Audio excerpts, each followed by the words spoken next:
Week 4 in the books. Everything was going nice and smooth, and then all hell broke loose. But instead of talking about it, we just get started. It's the Bottom Line Podcast, and it starts now. And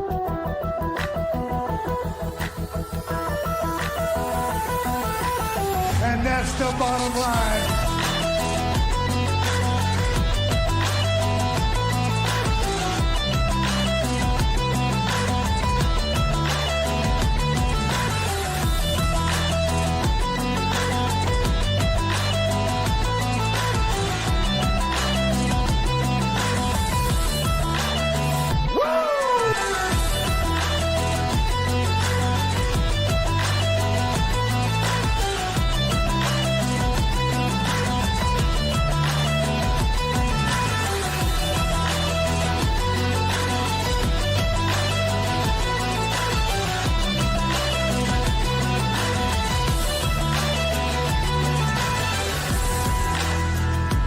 You want a war?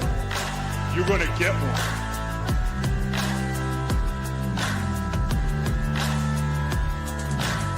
The queen will rise to the top, oh yeah.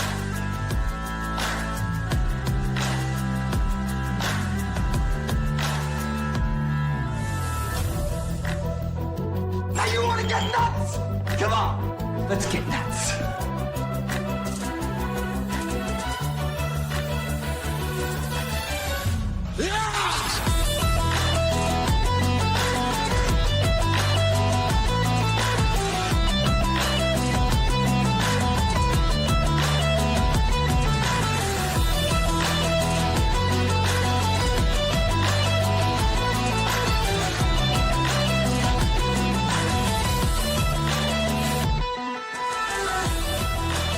Hard work pays off. Dreams come true. Bad times don't last, but bad guys do.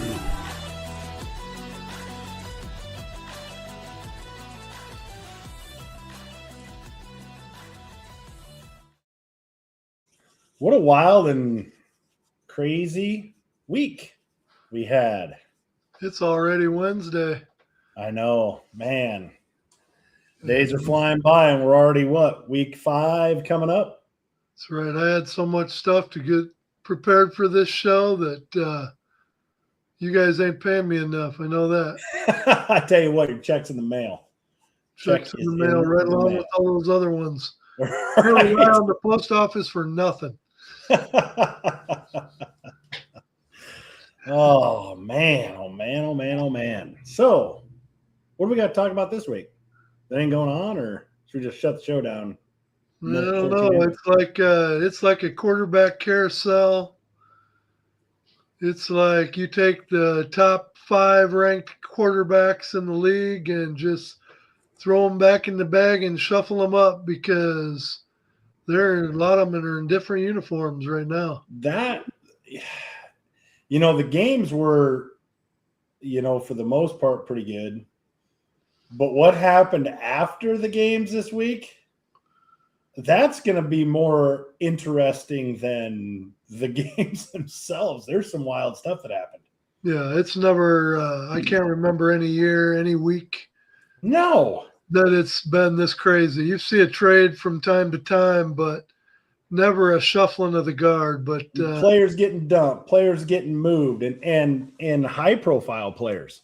But as we talk about it, I think there's a lot more that was going on behind the scenes on some of this stuff that it probably makes sense when you break it all down. But we'll get to that.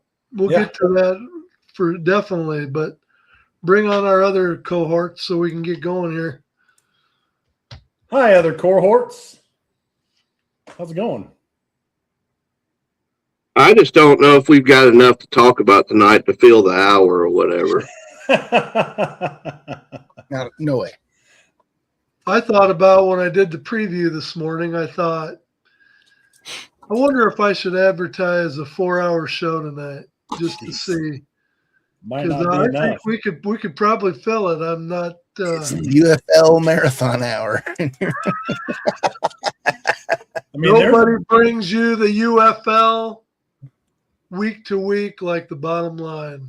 That's my shameless plug for the week. Plug. The thing about it is, I mean, was there one team untouched this week after the games for information that came out? And you're just like, what? They did what? What? This happened? This guy's going where? I mean, well, I think that for the most part, Houston was pretty much unscathed. I know they had a signing that we'll talk about later, but yeah, that was all they had. So. But I think that's all they had. So I'd say Houston's about the only one that, and Columbus. They're the one sucker of the trend. To Eric's point, I think we had more in game than we did post game to talk about, but it all came out after the game. It's nuts. Some might even describe it as we had some infighting going on this last week. Brett, do we? I mean, you're kind of the one that's going to be under fire here, because when it comes to Birmingham, Whatever do you mean? Yeah, when it comes to Birmingham, whoa. Man, I'll tell you what, since this weekend, I've been loading up on orange juice and Gatorade and everything else I can get my hands on.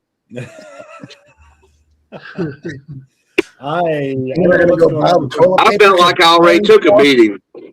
Yeah. All right, Ed, what's on tap? What's on tap first? Let's get going. We can't just keep it sitting here. Well, I think we need to get our recaps out of the way, because it's the recaps that are going to kind of put things in perspective on what all broke loose afterwards. Yeah, where you want to start? Some pretty interesting pressers after these first games. So I see Marty's already on. Some of the other Stallions Nation's probably going to avoid this podcast for the next week or two. Let's start off with the first game. We had Thursday nighter, where the Louisville Kings went into Houston. And this game surprised me, especially, as we talk about the 4-point field goal. If you remember, right before halftime, Tanner Brown, the kicker for Louisville, who, by the way, got Player of the Week for special teams, they're sitting, right around that midfield point, and there was plenty of time left on the clock, and it was third down, and they had a timeout.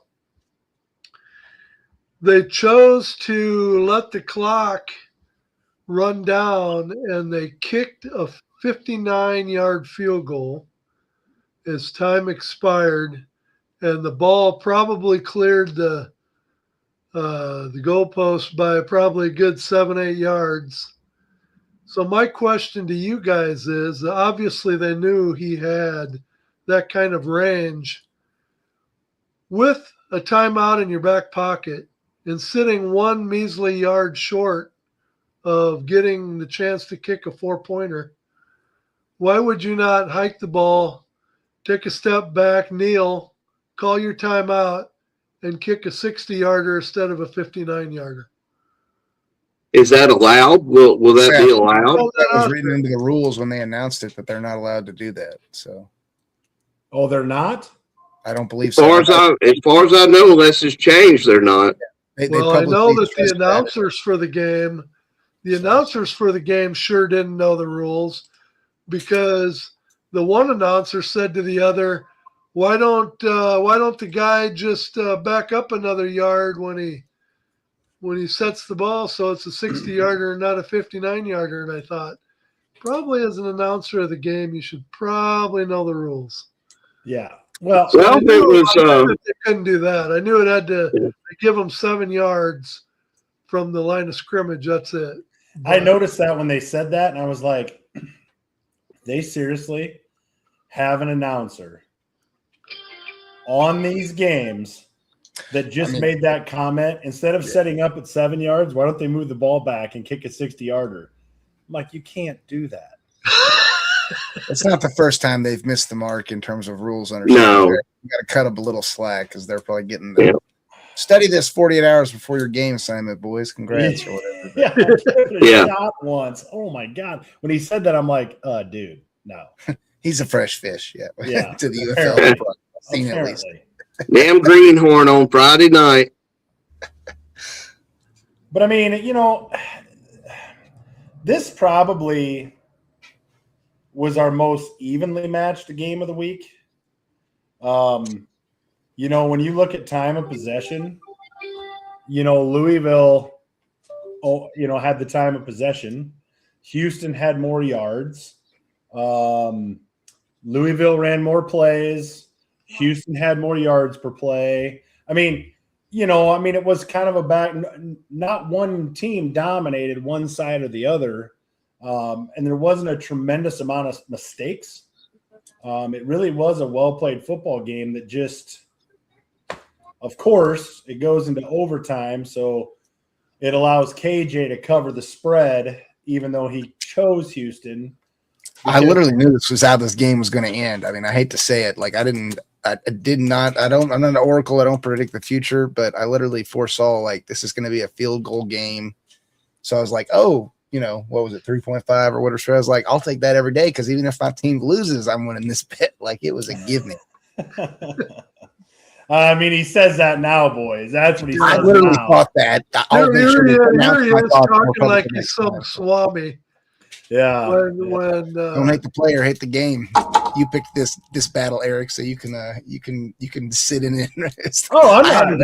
That part doesn't one time. Don't you be raising your finger, Brett, like you're in that part doesn't bother me. But it's like this boy was crying more than a two days newborn baby the first week after. This spread. It's gonna look so bad. We can't pick the spreads. This is stupid. Well, calm down, Eric. You're almost in the basement. Calm down. My point was, once we went to overtime, you couldn't lose KJ no matter what. I think I texted that out. I'm like, fair enough. Shit, KJ is going to win this no matter what because there's only 2 points can be scored here. I'm like, well, that was a good pick by KJ. I mean, that really was. I mean, the fact it went to overtime, I thought was unique, but I think we all anticipated a really close game, and that's what we got. But they kept making reference. They kept making reference to the fact that, they just changed the rule, and isn't it something that the very next game Louisville goes into overtime? And I thought it's not even the same situation as the first one was. So right. No, you're exactly right, and. I mean, I suppose they're, trying to create drama. They're trying to create a little something that isn't there. But, I mean, whatever. There's plenty of drama. Yeah, listen, the drama came afterwards. I don't think we had to worry about whether there's going to be drama in the UFL or not. Hey, you know who's the happiest guy right now in the league everything happened this weekend? Ted Ginn Jr. Oh, yeah. Right now, he's probably sipping on one saying, woo. You talk about back page news. Yeah. It's like he did what? When was this? I don't know. Oh, that's been a while, hasn't it? Yeah. We're the so week far before. Yeah, we're so far past Ted Ginn now. I mean, he's thinking, and a lot of that, Brett, is, at the hands of the Birmingham Stallions, so. Well, there was a play that if I can find, I gotta play it. Just hold tight.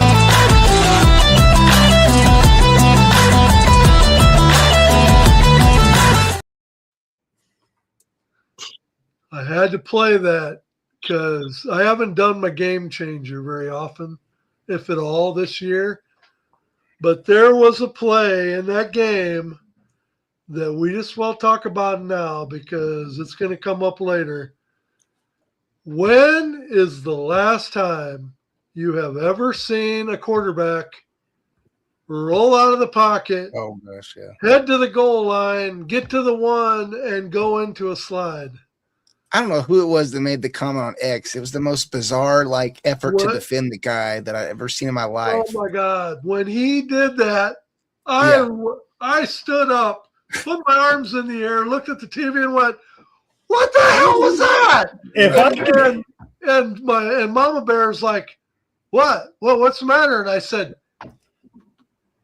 you don't go into a slide on the 1 yard line.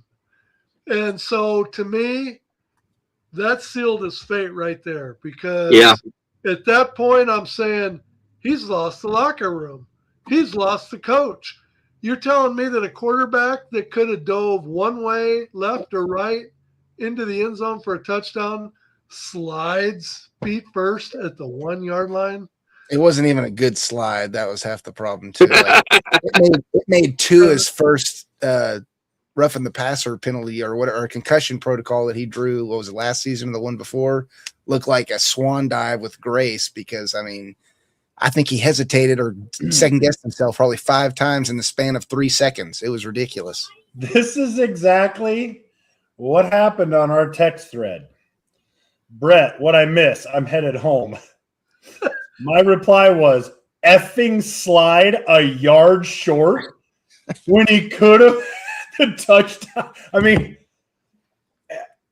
mine, I think, had something to do with WTF in capital letters. With exclamation mark. I mean, it's like. Yeah, I'm flying down the interstate from the pet rally, and I'm like, I just missed something interesting.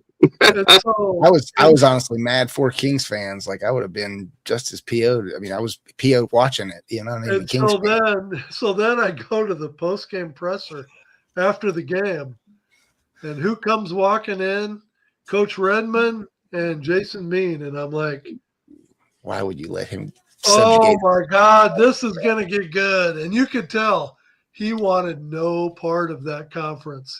His body language, he was just praying to God that nobody asked him the question, and nobody did. But the presser was pretty much handled by Coach Redmond, and that was it. There wasn't any questions directed. He did it twice. He could have also had a first down in that game and slid. There wasn't a guy within a yard of him, and he slid and he misses the first down marker, because I went back and your response, Ed, was Dallas went straight down the field with poor tackling by Columbus. No, wrong one. QBs have to be more aware of the first down markers. Going into a yard short when they can fall forward for a first down isn't cool. I mean, not only do you do it once, like that would be the light bulb. You go back to the little iPads I have on the sidelines. You look at it and you go, "Oh crap! I got to have more field awareness." And then later in the game, you do it again on a more important, arguable play of the game. Yeah. Yes, I'm like, listen, how long have you been playing football? Could you imagine Jim McMahon's response if he was watching that game Friday night? Oh my God. But, as we talked about, with all the trades we're going to talk about later, you literally go, what was he, number 3? Somewhere around number 3 ranked in quarterbacks in the league. And you go from that to a backup in DC all within. Yeah. Snap of a finger like Brett. I mean, it's like. But the thing that I don't understand, and make this make sense to me, what do we call this league for the players? League opportunity. League opportunity, right? Okay. So what is your opportunity? Your opportunity is to make a statement, to show that I've got the toughness, I've got all of those things that you're looking for, Mr. NFL exec, whatever, Mr. GM, Mr. whoever. And that's how you're playing the game. Well, he made a statement. Yeah. Yeah. Champ makes a good comment in the feed, Ed, if you want to share that one. I 100% agree with him. And that was the thing that really perplexed me with one of the comments on X I saw. Some guy was trying to defend him about, he's just trying to stay healthy for the NFL. I'm like, bro, he's not even going to get a consideration for the NFL if that's how he's going to play on game day. Are you kidding me? No. This is when he has to make his statement to get to the NFL. 100%. I mean, if you would have even taken just isolated week one's gameplay film and, honed it on Bean, I would have gone, that guy has the potential to get an NFL shot next season. But I mean, what we're seeing from him in week one, dropping perfectly accurate dimes, really taking command of the, offense as they move up and down the field versus the indecisiveness. And honestly, like you said, Eric, complete lack of field awareness in game. Oh. I mean, it's a night and day difference, sadly. I mean, neither one of those teams were mine. And I'm like, Ed, I'm screaming at the TV. What are you doing? Yeah. Well, I really feel I feel good. I'm really happy for Coach Redmond that he got his first win. We always say the first win's the hardest, and it kind of looked like maybe it was working on him a little bit. He looked kind of tired the last couple of weeks. So I think this win, and they deserved it. Face it, as they talk about the records on these teams, how many teams that are 1-3 could you say could very easily be 3-1? I mean, this league is true as the NFL is, and the fact that you can play a 60-minute game, but you can take 2, 3, 4 plays over the course of the game that is the difference between winning and losing. Yeah. And between living and dying. Name the movie, Brett. Any Given Sunday. There you go. So let's. I could even hear it in his voice when you said that. That is the greatest thing. We're gonna have to play that later. Greatest so speech. Congrats goes out to Louisville, and in honor of your first win, I had to put your flag up, man. I had to represent you. So let's move on to the next game, which was a Friday night game. I gotta say, I really like the lineup on the weekends that they have so many primetime games. I just think that the focus on the league that it brings by having the games in the evening, a Thursday, Friday, Saturday, you can't beat that. I mean, the way you could beat that is to have a Sunday night game too yet. Yep. But our next one, Friday night, Columbus. So I had to rep them on the other side. Got their first win as well. And God, was there ever any evidence, guys, of this game being Dallas's third game in 11 days? Because they look tired. That second half. Wolf. Oh, my God. Todd Haley decided these guys are tired. And he basically put a drive together that was run only the whole drive. And it seemed like every play there was a Dallas player being taken off the field. I mean, it was like a culmination of 3 games in 11 days, all on that one drive that the white flag went up, man. And 4 players in 5 plays. I was like, hell, at this stretch, they ain't going to have any players left, and it's going to take 6 hours to finish this game. Right? And I mean, it was just an all around, and I come away from the game with no less feeling of how good of a team Dallas is. I just think that Dallas reached their breaking point, and they were tapped out. Yeah. And so that was an epic old school smash mouth 3-yard in a cloud of dust drive. I think it was 97 yards. I can't remember if it was 14, 15, 16, 17, 18 plays, whatever it was. There was one throw. Yeah. And Haley, you got to give him credit. That was some straight up savagery. That was savage.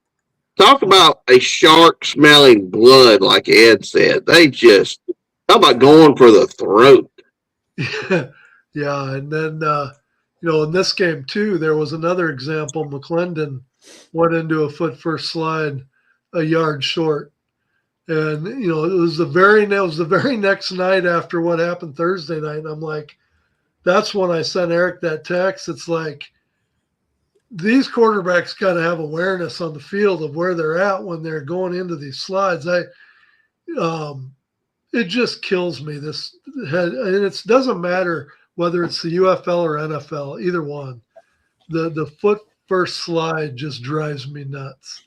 Well, yeah, because it's where because 9 times out of 10, if they just lay down head first, they got the first down. Yeah. They're giving themselves up either way. Right. And like I said, I think it was Bean. I mean, when he goes into a slide, there isn't anybody within a yard or two of him. And I'm thinking to myself, you're a yard away from the first down. Just dive over it, you know? And it's just, I mean, I had somebody ask me a question about the UFL. They said, what is the difference between the NFL and the UFL? And I said, my observation, and I could be wrong, but this is my observation. I think the UFL is only one step below the NFL, and this is why. Because everybody in the UFL has some, I shouldn't say everybody, kickers, let's take the kickers out. Everybody in the UFL has had some knock, meaning it could be consistency on throws for the quarterbacks. Yeah. It could be footwork for an offensive lineman. Too small. Too small. I mean, there's just this one little knock. Passes. Yes, there's one little knock about them. They're so close, but there's one little knock that they just haven't been able to get over the hump with. I said it's good football, but at times when you see something happen on the field, you're like, that's why. Right. That's why that guy isn't there. That's why that guy isn't there. You'll watch a left tackle, you'll watch his footwork, and you're like, he just got killed by the edge because his steps were wrong. He steps out instead of back to try to gain some ground on that edge rusher. I mean, just the little things that you notice, you're like, that's why that guy is not in the NFL right now, because it's that one thing. Am I showing my age if I agree with Excalibur here? I love football, but give me the games of the 70s any day. Well, then he was really enjoying that drive by Columbus. Seriously, 6-7 yards at a crack, boys. It was a beautiful thing. Columbus probably had the catch of the season so far. Oh, yeah, for sure. Yeah. And I know I saw some people on social media like, that wasn't a catch. How the hell could they call that a catch? I mean, I don't know. They did. So it's a catch. And it was it was concentration. See, that's the thing. How many of those catches this year from receivers and those types of things have we seen? And you're like, how's that guy not in the NFL? It's something. There's a reason. Right. It may not be his hands. It may be something else. But yeah, I mean, he loved that Columbus drive. That was a hold you by the nose, kick you in the ass type of drive. Yeah. Yeah, they were done. I kept thinking about 3/4 of the way through that drive, I kept picturing that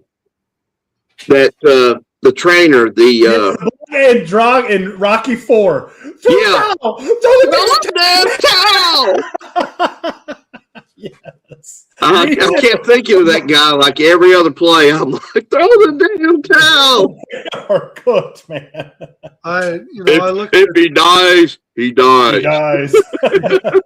Well, when I looked at last week's game, because they played their back-to-back games against each other, I kind of wonder if maybe Dallas is getting a little bit too pass happy. I agree. They really lost the time of possession in this game, and they had several 3-and-outs. And at some point in time, Dallas is going to have to make the other teams respect the run a little bit too. I mean, right. Yeah. And I think they kind of got infatuated a little bit with Austin Reed, and I think they maybe forgot a little bit about their balance. So I wonder if Coach Neuheisel's kind of doing a little bit of reevaluating this week, and you'll see a little bit different game plan. I think Louisville goes into Dallas this week, right? And And Louisville gave every team they played this year fits. They are not a laydown. Yeah, Louisville's going to Dallas this week. I'm not going to pass judgment on Dallas yet because, like you said, I think they really needed a week off last week, and we got what we got. Well, I know Friday night there was like big time weather, and in fact, Friday night I didn't even get to see the last 20 minutes of the game because our weathermen want to be famous here in St. Louis. So whenever there's a hailstone that hits the street or whatever, they've got to interrupt the game, whatever's on the network for the 20, 30 minutes to make sure that everybody realizes they know what they're doing, you know? Yeah. And so I was watching the radar after, I didn't have anything better to do. So I was watching the radar and I saw the storms. They were getting pretty damn close to Columbus. And I thought, I bet Columbus probably is kind of pushing this game along too, because, that couldn't have been any better for them to have the clock just keep running that last drive and just run and run and run. Because it wasn't too much longer after that game. I think their ass got wet. But and that drive, I think, was, 8 or 9 minutes. Yeah. I mean, that's a huge chunk of time. So anything else on this game before we jump on to the next one? No, Dallas just needed a breather. I'm not going to worry about Dallas at this point. Yeah. Hey, I'm not congratulations to Columbus. Coach Ginn. All I'd say is we kind of predicted this, maybe not against Dallas specifically, but we've been talking about it all season. Columbus has a roster that you would think would be definitely a top half of the league team. And it was just kind of the coaching piece that was missing. So I think, you got to give them an attaboy or whatever for game plan, schematics, whatever it comes down to, that besides the general fatigue of the opposing squad to get them their first dub. But it was going to happen, I think, eventually. So all the more better for them that they got it against one of the top teams in the league. So, Eric, you mentioned the word worried. This next game is my sentiments about the St. Louis Battlehawk offense. I am officially worried. Running game was adequate. I'll give them the running game against DC, but the passing game, I'm officially worried. And you can talk about Hakeem Butler being a man amongst boys, and again, he had 2 catches for over 100 yards. But why did he only have 2 catches? Because he can't get in the ball. Yeah, but when you go 75 yards on a wide receiver screen, you telling me you can't run that again in the second half? I mean, you got to put the ball in his hands somehow, whether it's a reverse, you name it. But somehow or another, you got to find a way as an offense to put the ball in the hands of your playmakers. The thing that perplexes me the most, and obviously with Hakeem Butler on the field, I look for single coverage. To me, if I'm watching the game and I see single coverage, I'm thinking to myself, the ball has to go to him. Because you have to force the opposing defense to have safety help over the top. You have to. And we just didn't do that. And I don't know if it's Frost. I don't know if it's AJ Smith. I don't know who it is. Somebody needs to go to Frost and say, listen, dude, I'm going to take a 60-40 ball to Hakeem Butler every time you read single coverage. But no not safety only help, that, no nothing. But not only that, Eric, but say you put a cornerback on the line against Hakeem Butler and you press him, and you have that safety over the top to give him additional help. Where's the patterns with JPZ and Jennings and all the guys that have speed that are going over the middle of the field, covering that area that safety had to roll over to Butler? It has to create a void in the secondary. Where's your speed receivers that are making them pay for doing that? If I'm looking at it like this, my automatic is, you run a play, you see single high safety, and you see that single high safety rotating over toward Butler. They're bracketing him in there. The next time I run, Butler to the left, trips right, I am going to run Butler down the field or occupy that safety. Whatever route you want to run, it doesn't matter. My inside guy is running a seam to vacate the area where the safety was at, or to occupy the area where the safety was at and put pressure in the middle of the field. My middle guy, my slot is going to go and out, and the far outside guy is going to come all the way from the outside to the middle. He's going to have to beat his guy one-on-one and get the ball in the middle of the field, or receive the ball before he gets to a dropping linebacker. And you take that linebacker with your tight end, your inside slot tight end, whatever it is, and you got to run right at that linebacker and try to take everybody with you to create depth. And then that outside guy can either go underneath the coverage or behind the linebackers, depending on what their drop is going to look like. We don't do that. We don't do anything that even looks like that. And here's the deal. You got safety help over the side. Hakeem Butler are over the top. Hakeem Butler is 6'7". Do we not run slants ever? Well, right before halftime, he caught a ball over the top of 3 DC defenders for 30-some yards. Yeah. But just to answer Jeff here, Jeff, I got news for you. Coach Ricky Prohl come out today and announced that Frost is still the St. Louis Battlehawks starter. Now, whether that means for the first half or whether that means for the first series or for the first game, who knows? But I got to believe that Luis Perez is learning the playbook real hard. And, when we talk about trades, it's not like he's got to fly from Dallas to St. Louis and whatever. Yeah. It's like grab your bag, walk down the hallway, and take a left, and suddenly you're with the St. Louis Battlehawks. So right, they had him looking at the playbook real quick. But anyway, we'll talk more about this trade later. But DC, I tell you what, DC is tough. They are a tough, hard-nosed team with attitude. But did they not almost find a way to lose that game at the end?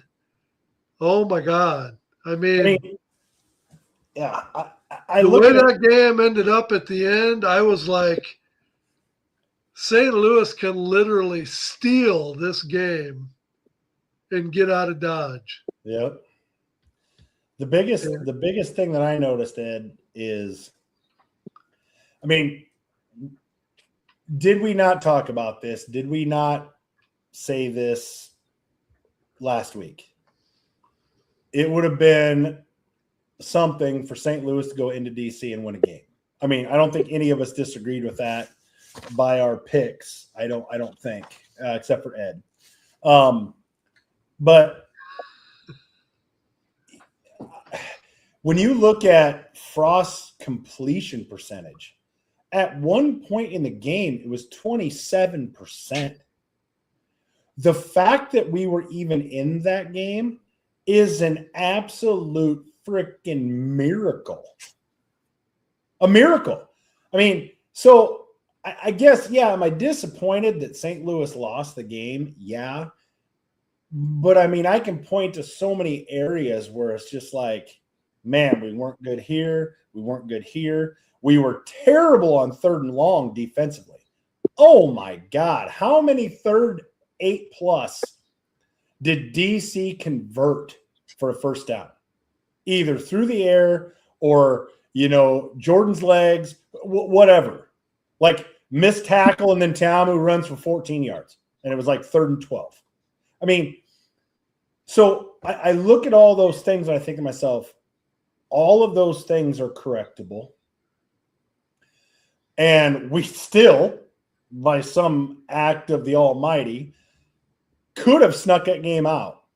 So when I think about, the disappointment of the loss, but when I think about it long term, I mean, this isn't a real backbreaker for St. Louis. I mean, you look at it's probably one of those that when the schedule come out, you circled and said that's a loss. Yeah, probably. And you can live with that. Yeah. The problem is that you look at AJ Smith and you think to yourself, there's something missing here, because the reputation that he had, quite frankly, when they announced that he was the offensive coordinator, I did the Snoopy dance right in the middle of my living room, because I thought, finally, we are going to have an offensive coordinator that knows how to use his receivers, and it's just not clicking yet. Yeah, it's just not clicking. What are you thinking, Brett? Well, I can see your wheels. Yeah, we got to take a minute and take a breath and realize there was probably a reason why Silvers was the starter. Look, Silvers, we know who Silvers is. We've seen this movie before, time and time and time again. It worked out when they put Frost in. But I think St. Louis is very, very, very similar to what they were last year. There, and I call St. Louis now the Fighting Hakeem Butlers. Of course, I'm still butthurt over St. Louis beating Birmingham, but you take Hakeem Butler out of the equation right now with St. Louis's quarterback play, not knowing how Perez is going to pan out in St. Louis. And St. Louis has got a real problem if you take Hakeem Butler out of that lineup. Again, we knew who they were going to be on that front. Them and DC have got just ferocious front fours and got depth on both those lines too. The best defensive lines in the league, in my opinion, and it's not even close.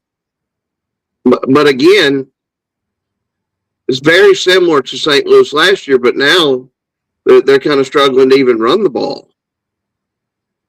The only team that can't remember what was the first, second game of the year where they had some good runs there. It wasn't DC; it was their second game of the season. Dallas. It's Dallas. St. Louis they need Perez to work out in St. Louis, in my opinion. I know you guys wasn't sold when you heard about it, but you might be a little worse off right now at this point in the season than where St. Louis was last year with the quarterback situation. Silvers has no mobility. Frost has no mobility. Now you've got Perez with no mobility. Hopefully, his accuracy will help out. Because otherwise, St. Louis their defense is going to get worn out by the end of the year. Pratt is the mobile quarterback, but he hasn't even, other than coming in and in running situations, either he's going to run the ball or whatever. He hasn't even sniffed the field. Well, he's injured now. I know, but I'm talking about prior to the injury. Yeah. So I mean, we obviously had quarterback questions coming into the year, and unless the King of Spring can come in and fix those, it's going to be our downfall. It's going to be our downfall. DC definitely has the recipe to go back to back. The only problem with DC is they've got to get past those one or two boneheaded plays that damn near cost them the game. And it's not necessarily plays, it's mental mistakes, the penalties, the things that puts them behind the eight ball when they shouldn't be behind the eight ball. Didn't they have like 30 or 35 yards worth of penalties on St. Louis's drive that got them to 22? Or was it in the last drive where St. Louis was down there? I don't know. There's a couple of them. I'm just like, wow. I was going to bring up the fact I think they were the highest penalized team from last season. So Ed's not harping on something that's old news here. Like this has been despite their success, like it is their chink in the armor, if you will, that is self-defeating. So. Well, we will talk more about DC later because they have a big game coming up in Birmingham on Friday night. Let's move on to the last game of the weekend. And we'll probably, I don't know if we want to go get ourselves a drink or. You could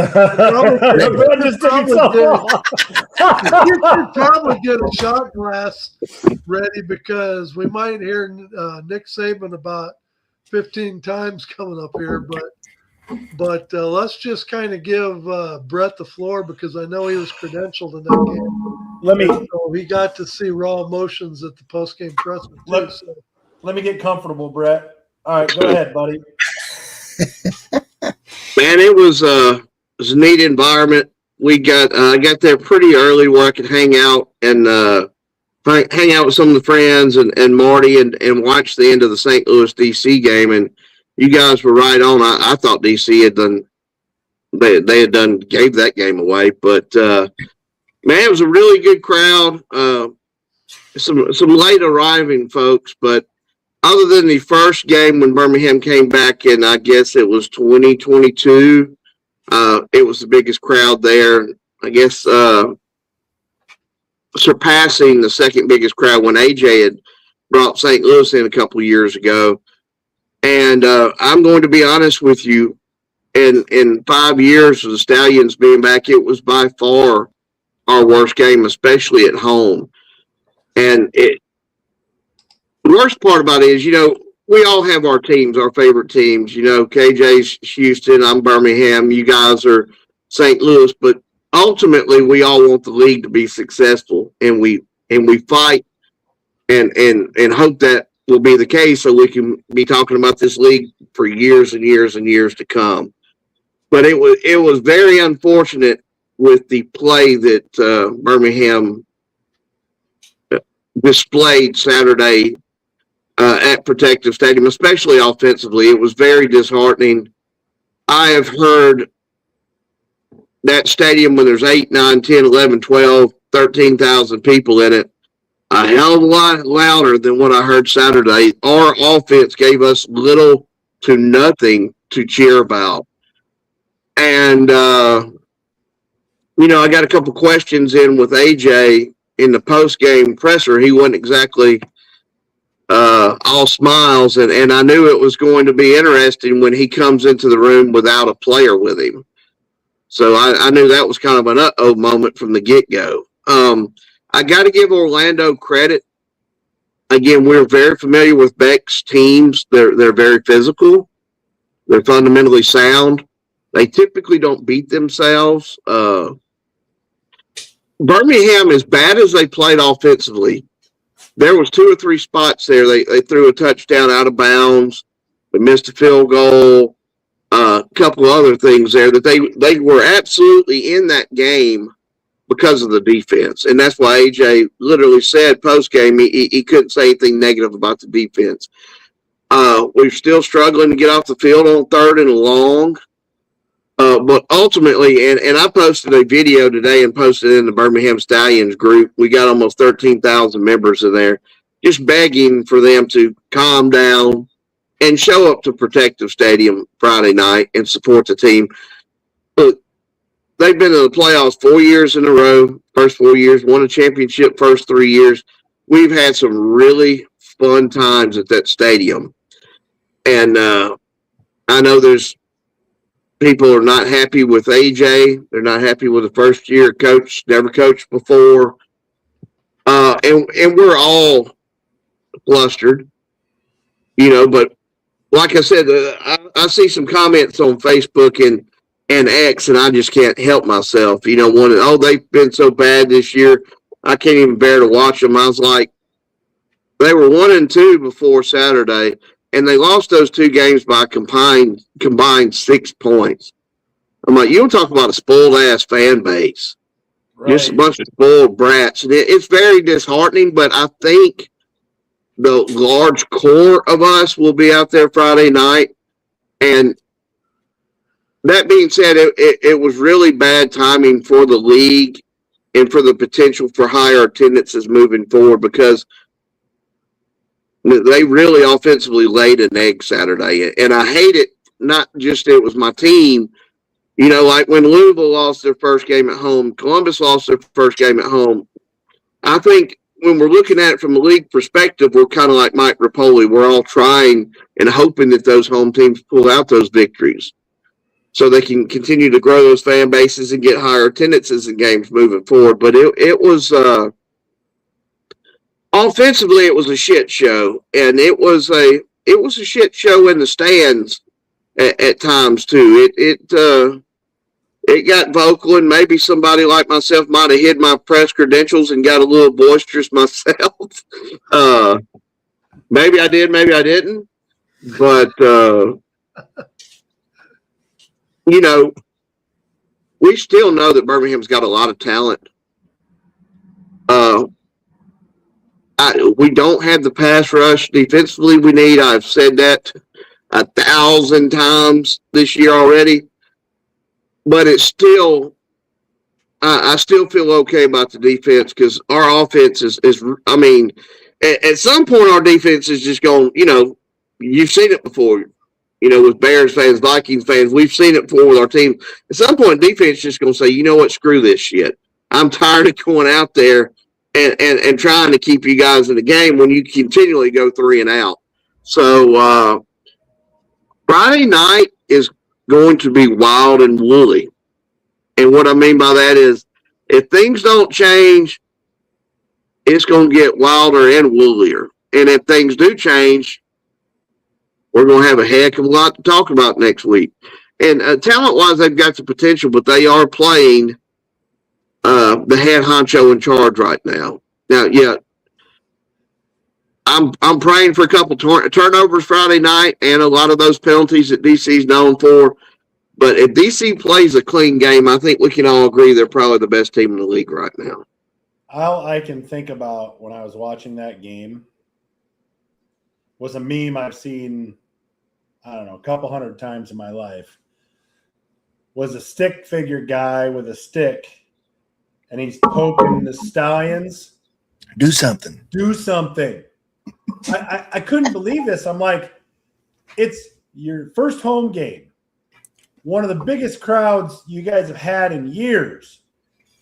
Coach Holtz is back. Like, you know, this is AJ's return. And you guys play like you don't even want to be there. I mean, it was just, I don't care if it was Birmingham, if it was St. Louis, if it was DC, if it's Houston, whoever. They just looked so uninspired. Just like, ugh. As I talked And then the history between Becht and AJ, and AJ was embarrassed. And you know what? That was the first word he said. You know, when you go to these post-game press conferences, none of you have been there. You go in, and then the press people come in and say, hey, Coach Becht's coming in, and he's bringing this guy with him. Like he brought in Isaiah Buggs, which played at Alabama for shot time, Nick Saban. And so I got to ask Isaiah a couple questions. And then, you know, they have a speech prepared, and they go down the speech, and they go over some stats that stuck out to them. Well, when it was AJ's turn, they said, head coach will be here in a minute. Head coach shows up. He's got his backpack. He throws it in the floor. He's there by himself, has nothing in his hand, because obviously the 1 for 13 on third down he was aware of. And he sits down and says, embarrassing. And that's it. And there was really no other dynamic words I could use for that. Wait, what he said walking out of the press conference is probably way more dynamic than anything he said in the press conference. He I don't know. Are we going to play his post game presser or no? No. We don't have Okay. it on. Okay. Well, it wasn't but 4 minutes long. I think 4 minutes and 9 seconds. So, and that was with me asking him 2 questions. He thanked the city of Birmingham as he was getting up, and thanked all the fans, and grabbed his bag and said, "I promise this shit won't happen again." And he stormed out the door and slams the door, and we all just kind of looked at each other and like, it was me and Ryan Messer from Shotgun Sports, James Larson, and some of the league personnel, Heather Jeffcoat, the media lady, is fantastic with Birmingham, and then Birmingham Total Sports, which does a great job of covering the Stallions. And we all just kind of looked at each other like, what the hell was that? And Well, you can hear it as they cut him off at the very end. You can hear him say shit, and then they cut him off. well, The league cut him off, but I turned around, I was like, was that live? And they said, yeah, we were still taping. I was like, okay. As I said about Bean earlier, sliding at the one, sealing his fate. I'm watching this game, and you can just tell things aren't going right for Birmingham. AJ's about as livid as he can be. They show a cutaway. They cut away from the game, and they go to the sideline. And there's Matt Corral sitting on the bench with another player, laughing and smiling and just having a gay old time. And I thought, oh boy, if that gets played for AJ is not going to be happy. Well, I can assure you, if any of us season ticket holders would have been down close to the field, that shit would have got wild and woolly right then, because I can assure you, I wouldn't be credentialed anymore. It would have been bad. I want to thank Marty. He got us seats this year. We sit near the entrance and exit, because if we would have been right there on the sideline and I saw that. Well, I knew, and I don't know, maybe one of you guys noticed this too. I had a feeling Matt Corral was toast when the head coach, AJ, was mic'd up. And I believe he was talking to Ross, the wide receiver. And he 100% was throwing Corral under the bus for missing open guys. Yeah. When you start doing that, the game is up. And I thought Corral is done. Like, AJ has had enough.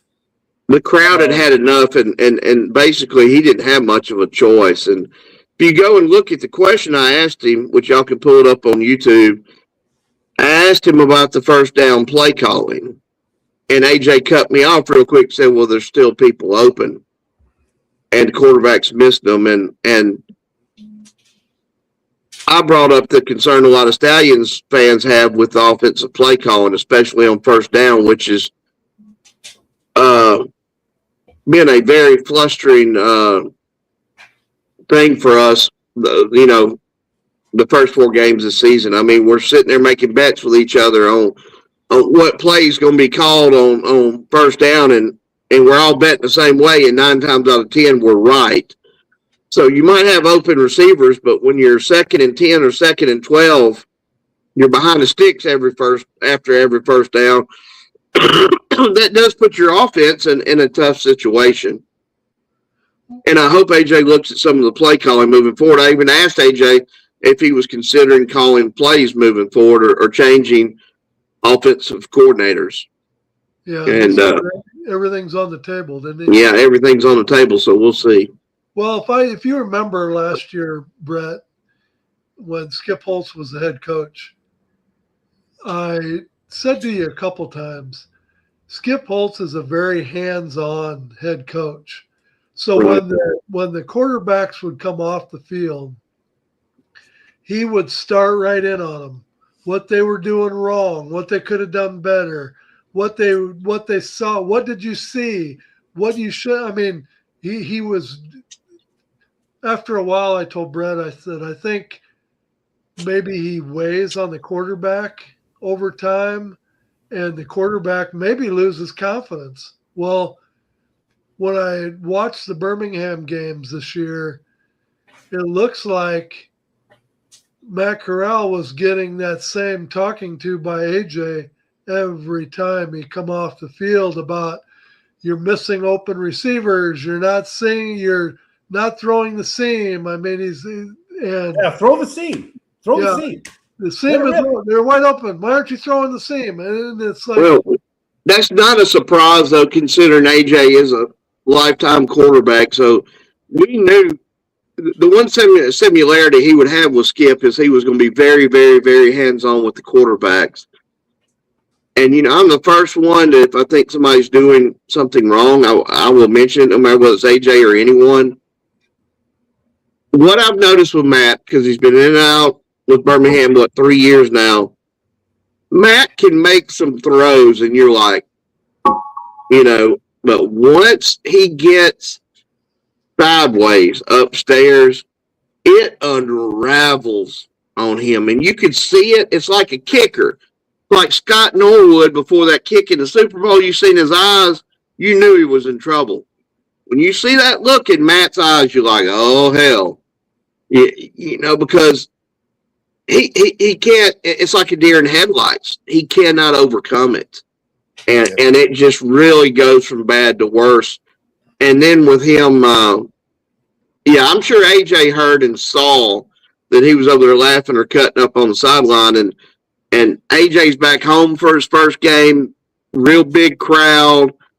And we play like that. And Matt's over there laughing about it. Matt did that to himself. But KJ, don't you think this?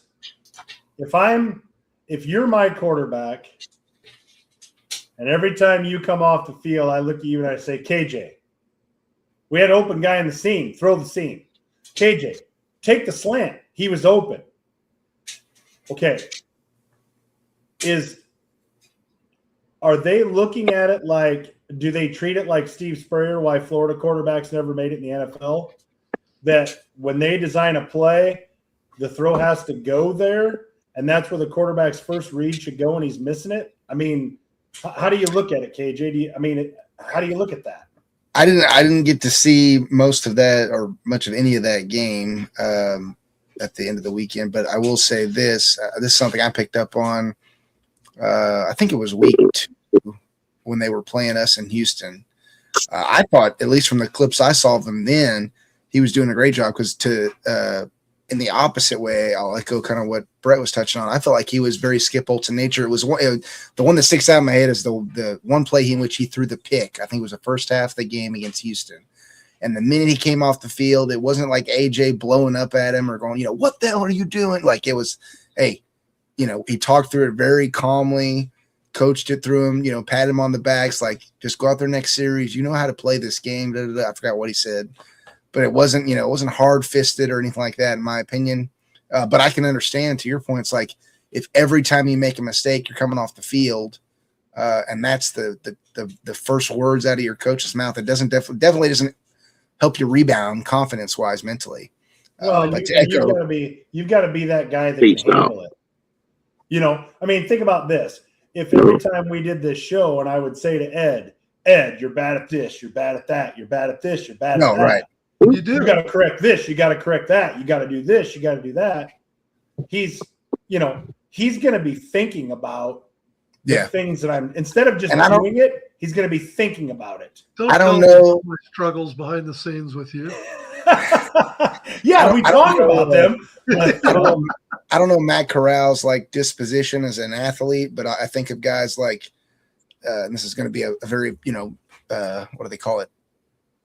Flipped on its head comparison example, but guy like Peyton Manning, whether he has a good series or a bad series, his butt makes a beeline for the bench, and the first thing he does, he's immediately picking up the pad, basically, like to review the entire series. That level of diligence doesn't require a coach to vocally remind you of what you did right and what you did wrong, because you're already mentally there. Like I don't know if he has that capacity or that's his normal disposition.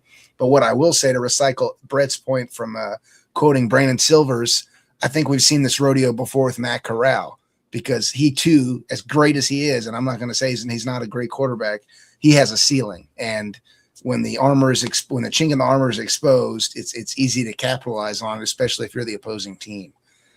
So the one thing that's, not to be Chicken Little, and I will concede with Brett, they've had a distinctly less than ideal schedule, and that's probably understating the effectiveness of it. But to speak to that kind of sky is falling mentality, their one win came in week 1 against, I would say, now that we look at the league, the second to arguably least talent, least skill set team in the power ranking side of things in the league. And they have progressively either held the line there or gotten worse in terms of scoring margins. And, it's just not looking good. I hate to say that, but it is what they really do. I think to Brett's point, they either need to get a win or next week needs to be the knockdown drag out of the season for them to maintain any sense of morale to rebound in the second half of the season. Well, if I was a conspiracy theorist, at halftime, my mind started wandering because I got to admit I wasn't really into the Gucci Man, but anyway, so I'm thinking, God, things just aren't going good for Birmingham. I know what's going to happen. They had Skip Holtz there. Second half, the team was going to come running out of the tunnel. AJ was going to pull off his shirt, put on the helmet, come in at quarterback. Skip Holtz was going to grab the clipboard, and they was going to solve all their problems in one halftime. That's what I thought. Yeah, the top would have blown off if that would have happened. Yeah, I mean, can you imagine if AJ would have went jogging out on the field like they did in the longest yard with Burt Reynolds? Yeah. And he goes out jogging out there with his helmet on, and Skip Holtz grabs the damn clipboard out of his hand. Oh, man. See, this comment here, my bone, a new coach never wants to follow legend. They set AJ up to fail following Skip. Yeah. I mean, yeah, you could look at it that way. But who comes in there if they have any struggles at all, whether it's AJ or Brett or Bob Stoops or whoever it is, if they don't meet the same level of consistent success that Skip Holtz did, they're all dead in the water. So, I think the biggest struggle for Birmingham is going to be this. Do I think AJ has the knowledge to do it? Yeah. He was a quarterback at every level. Do I think that if Matt Corral had a different disposition, could he have learned more from AJ McCarron? Yeah. I just don't think Matt Corral had the disposition where when he comes off the field that hearing it from AJ, it's like this. And this is a perfect example. If a guy of Ed's advanced age has a heart-to-heart talk with me. Dad, are you watching there? Take notes. Yeah. You notice he had to bring my heart into it. Well, yeah, but we're having but he gives me a heart-to-heart talk about something serious in life. I'm going to sit there and I'm be like, hey, Which I did last weekend, as a matter of fact. Right. I'm going to be like, hey, Ed's probably been there. What he's saying, he's probably experienced, whatever it is. When he says that to me, I'm going to be like, all right. If KJ comes to me and tries to have the same talk, I'm going to be like, what the hell does he know? Shut up, kid. Yeah. You know what I mean? Like, what the hell does he know? That is so funny, Eric, because listening to y'all talk, you literally stole my thunder because I've seen Skip and had so many conversations with Skip. Skip can get in your butt, but you take it really as a father figure. And he is so respected by all his players love him. But now Skip will hold you accountable. He's not going to not say something, but right. You take it. I feel you really hit something there. I think you take it a hell of a lot differently from Skip Holtz than you do 38-year-old AJ McCarron. Correct. I mean, AJ McCarron is 10 years younger than me. I've thought about it. Yeah. Where if he comes and tries to talk to me about something, I mean, if he was just regular AJ off the street or right. regular Skip Holtz off the street, I'm probably going to listen to Skip Holtz, even if I don't know either one of them, simply because he's an older guy. He's been there, that kind of thing, as opposed to a younger guy trying to tell me how life is. I mean, Skip was so good at knowing how to talk to people.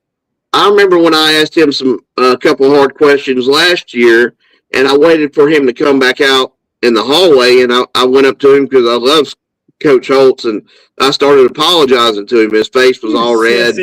You sissy. No, and he just kept, man, dude, like I said, he's like a father figure. And he came up to me and he smiled and just put his hand on my shoulder and said, Brent, it's okay. It's okay. I get it. It's just fine. Don't worry about it. I'm like, well, I just, I had to. He's like, I know, it's okay. It's cool. And he thought, and then you think, could you have that same conversation with AJ? And how would he, there, like you said, advanced age, there's something to be said for wisdom. And or typically, as you get older, you calm wisdom down a little bit. You're not as amped up. You're not as full of piss and vinegar like you are when you're 38 years old.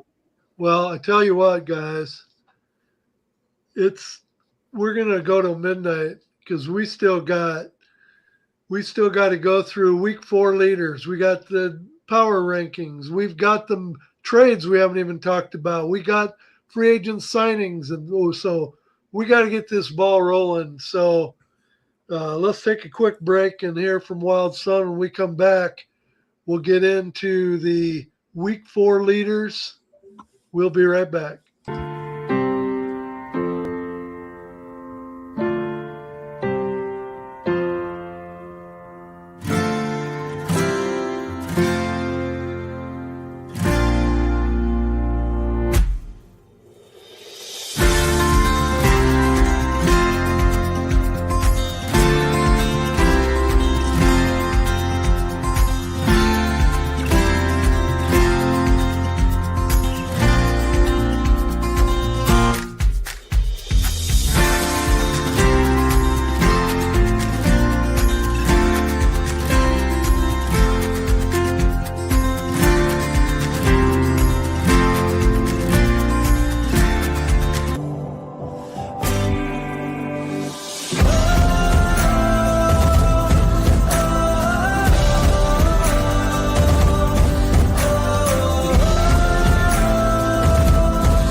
Not gonna lie to you, we enjoyed a nice glass of Chaos White last night.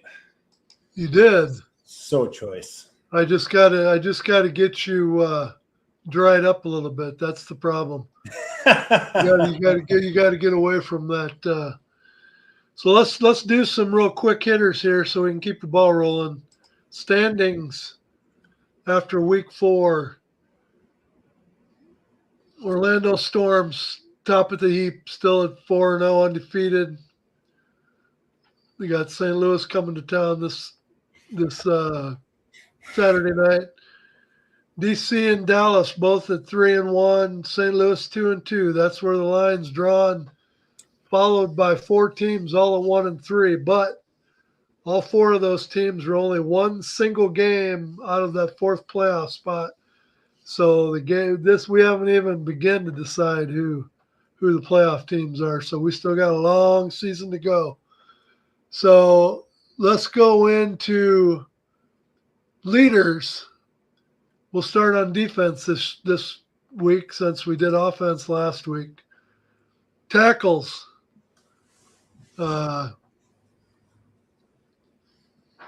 Thomas still leading with Louisville Kings.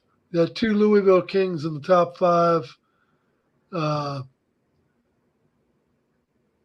The names aren't real clear on here, but we got a Birmingham Stallion, a Dallas Renegade, and a Orlando Storm all cutting in the top 5. We go to sacks. I'm beginning to get worried about the St. Louis defensive front because both ends are falling woefully behind when I thought that both of them would challenge for the sack leaders. But, again, Louisville showing their strength on defense or lack of an offense because it looks like their defense is out on the field a lot with all their defensive leaders showing up in the top 5. Then for interceptions, got one of the guys that signed the old shirt back here turning out to be a real stud. And I got to think that signing this shirt for me, this jersey for me, really gave them the incentive to go out there and make all those plays. Yeah, it's you. It's definitely you. It's got to be me because, I mean, but so Dallas Renegades leading the pack. We got a Houston Gambler. You probably know who that guy is, right, KJ? Major Burns. I feel like he was one of our newer pickups, to be fair. Not to say that he doesn't have spring ball experience, but I'm not as familiar with him as others might be. Sean Wade is the leader in the clubhouse right now with 3 interceptions.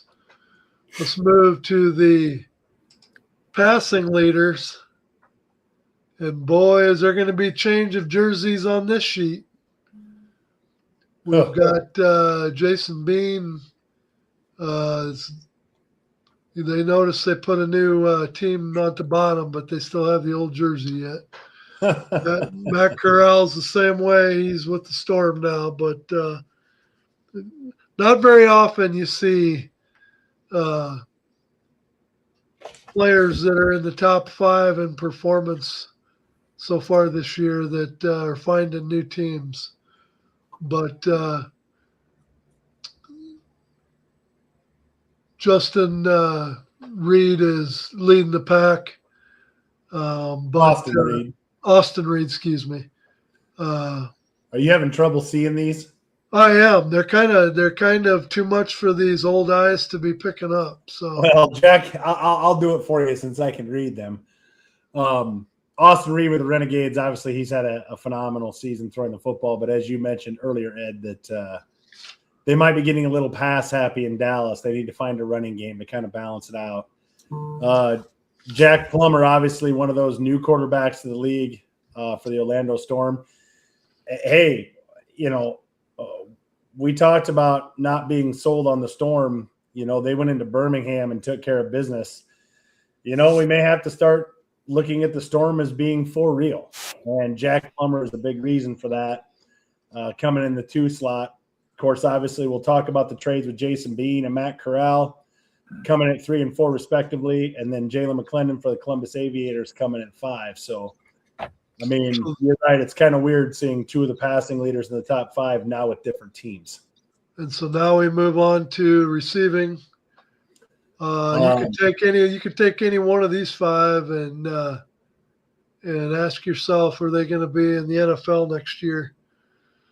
I would say each one of these guys is probably going to get a shot again.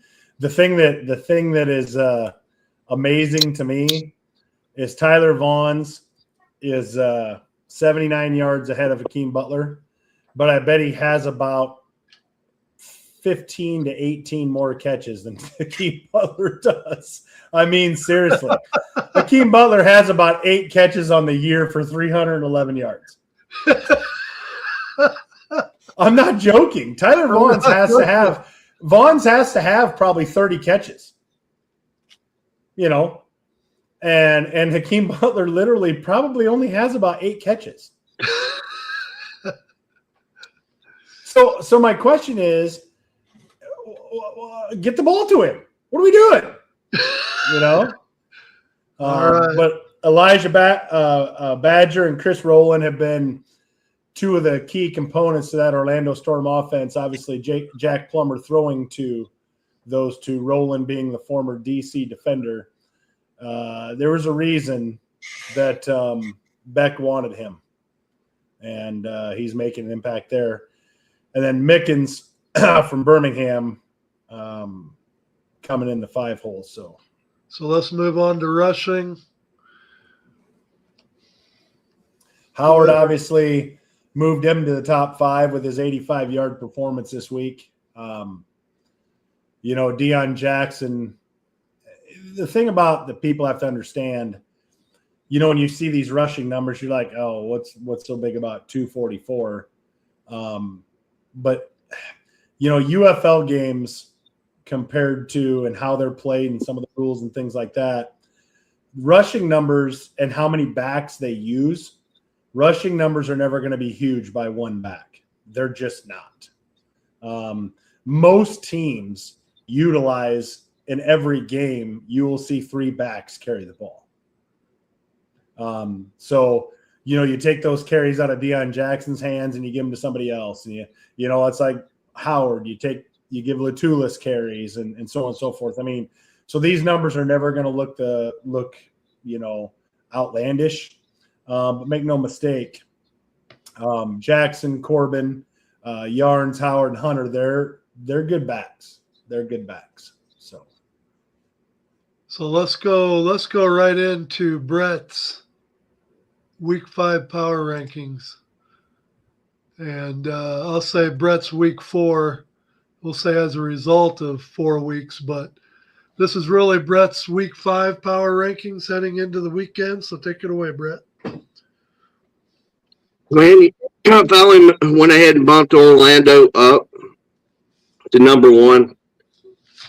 I think we've seen enough that they're a really good team. I still think they Beck could probably loosen the reins a little bit offensively and make them a little bit more dynamic. But until they lose, you've got to have them at 1.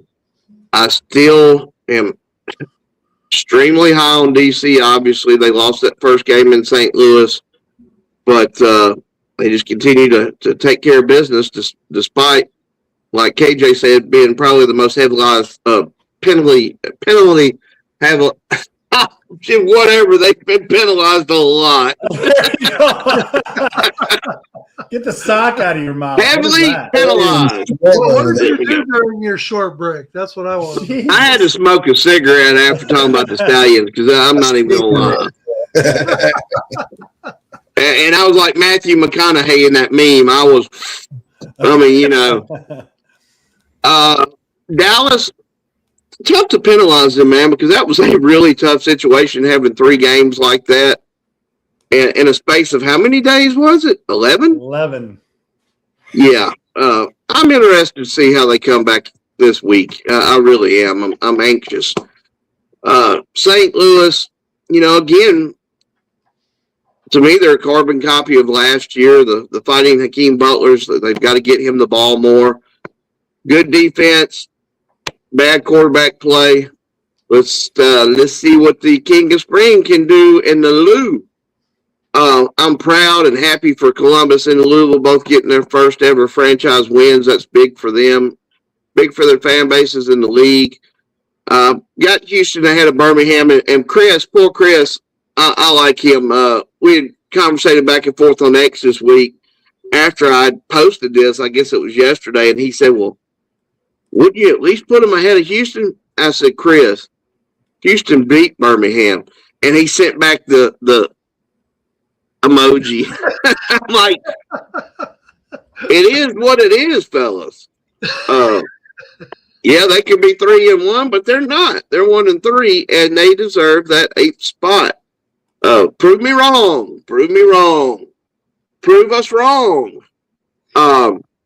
I'm curious, though, and I know you guys don't even want to touch this. I've thought, did Dallas peak way too early, and are they going to start sliding back to the rest of the league? And then I thought about not picking on St. Louis, but, well, yeah, they got a great pass rush, and, yeah, they got Akeem Butler, but we've seen a lot of their issues. Does St. Louis start sliding back to the pack? And does Columbus and Louisville find their stride from here? I mean, talent-wise, I would still say Birmingham has more potential than Columbus and Louisville, but until Birmingham gets their offense figured out, I mean, it is what it is. But I'm curious. We all think, you know, those top 4 teams are probably your playoff teams. Well, really? I'm real anxious to see Dallas and St. Louis in their next couple of games to to see what maybe the future will hold. But that right now is my current power rankings after week 4 going to week 5. And Pick them apart, somebody. I mean, I think they own the money. I think right now, as I look at it, 4 through 8 have the biggest flaws. You know, Orlando looks solid.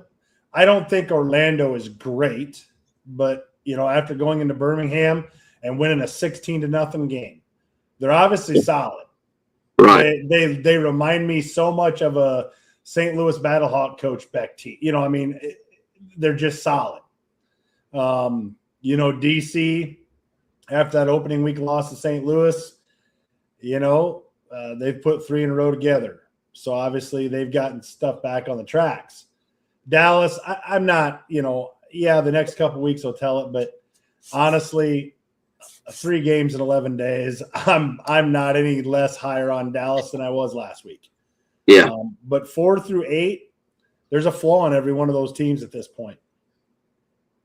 And me looking at it and just rushing to put these together like I do every week, if you held a gun to my head right now and asked Brett, where do you see a mistake? Where should you make a change?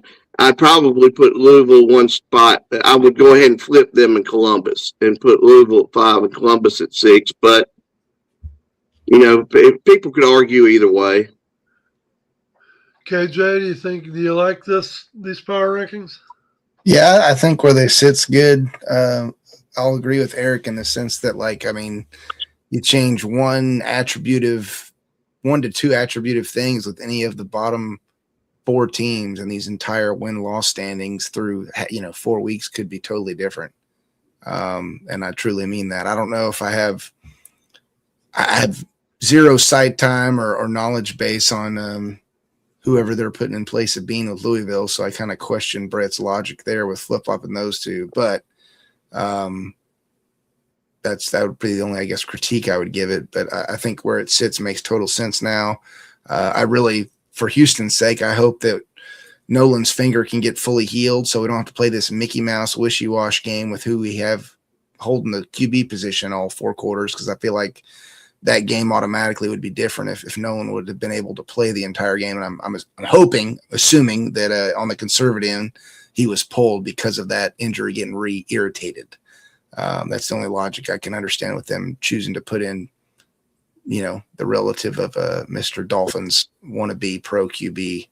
We won't get into that. But anyways, I think for Dallas' sake, I mean, we've, you know, really, and I don't think if I had to say anything, while things may shake up through the next few weeks of the season, I think once we get into the clutch time of playoffs, this sentiment is still going to ring as true as it did these first few weeks of the season, which is at the end of the day, it comes down to coaching. And we know what we're likely to get with a veteran as well seasoned as Neuheisel, and even still with Beck too. Although I'd still, you know, probably critique, and if I was a betting man, I wouldn't necessarily predict for them to make it past the first round. But this could be the difference year. You know, they starting out undefeated is definitely in their favor. I think even if Dallas were to go on to lose 1 or 2 more through the rest of the season, I think I'd still give Neuheisel a heavy nod when it comes to playoff competitiveness, because while looking back, I think in terms of preseason power rankings, I looked at everybody. I didn't think Dallas was that high, but really now that I've seen them play, it's like, even if I don't recognize everybody on their roster, you have to give coaching what it is. And that's, at the end of the day, that's what it comes down to. That's what's going to win you the football game. And just as KJ, you know, just as Eric mentioned that the teams 4 through 8 all have a flaw, I look at the top 3 as being interchangeable at this point, because very true. I agree. If I was a betting man in the top 3, if I had to do a shuffle, I would probably still have DC at number 1. Agreed. I think DC is the strongest team. Unfortunately or fortunately, Orlando, as far as I'm concerned, their schedule so far has not challenged them, have not put them to the test. And so we're going to find out here in the coming weeks. Orlando and DC and Dallas are going to have to play each other and they're going to start sifting themselves out there as to who truly belongs at the top. But if I had to make a change, I would probably put DC 1, Dallas 2, Orlando 3. But I think at this point, 1, 2, or 3, you could flip a coin. You could flip a 3-headed coin on that one. Well, Orlando is the only team that's in the catbird seat. I mean, they could go 2-4 the rest of the year and probably make the playoffs. Yeah, I gotta believe that 6-4 gets you to the tiebreaker, whatever that tiebreaker is. Right. But I wouldn't be surprised to see 5-5. A couple teams sitting at 5-5 either. But the top 3 teams, would one of those slip to 5-5? I don't think so. No. So if a 5-5 team got in, it would be probably the 4th team standing alone. But I think if you're going to get a tiebreaker involved, probably chances are it's a 6-4 scenario. That's the thing with Orlando, and I agree with you, Ed. I guess if I look at that, Orlando's combined record of the teams they beat are 3-9. When you look at some of these other teams, you take the middle of the pack. You take Columbus or you take St. Louis. St. Louis's combined record is 6-2 and 7-5. They've got 7-5, and Orlando is 3-9. So, I mean, that's why I'm starting to believe in Orlando, but I still need to see them play one of the top teams, at least based on Brett's power rankings. And I hate to say that because it's not like Birmingham isn't a good team, but what's Bill Parcells always say: you are what your record says you are, and they're 1-3. So just to put a bow on week 4 before we start talking about the latest news in week 5, players of the week for week 4, Jordan Ta'amu got offensive player of the week. And you can do his stats, Eric, if you want, because that's too small for these.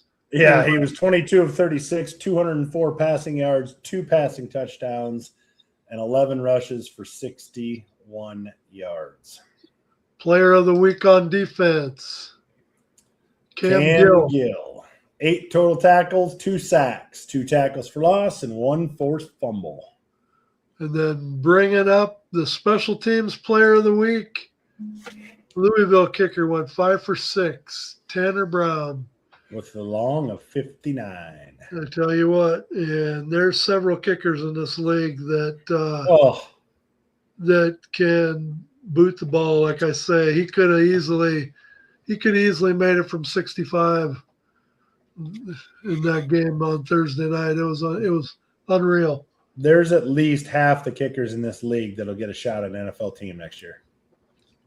And we just saw Aubrey from Dallas. Is he not the highest paid kicker now in the NFL? Yeah, he's the highest paid kicker. He's getting what was it? 5? Is he getting $5 million a year? $5 million a year, I believe. 4-year deal. Yep. But I mean, if you're a kicker in the NFL and you have any doubt whatsoever in your mind whether you're going to keep your job, you best be working out those legs and being able to kick those long field goals, because there's plenty of talent in the UFL that's going to be jerking your chain come a couple months from now. Yeah, that's a fact. That is a fact. So what should we start off with first? Should we start off with trades? Yeah, we better just throw the trades out there. So let's start off with the Matt Corral trade.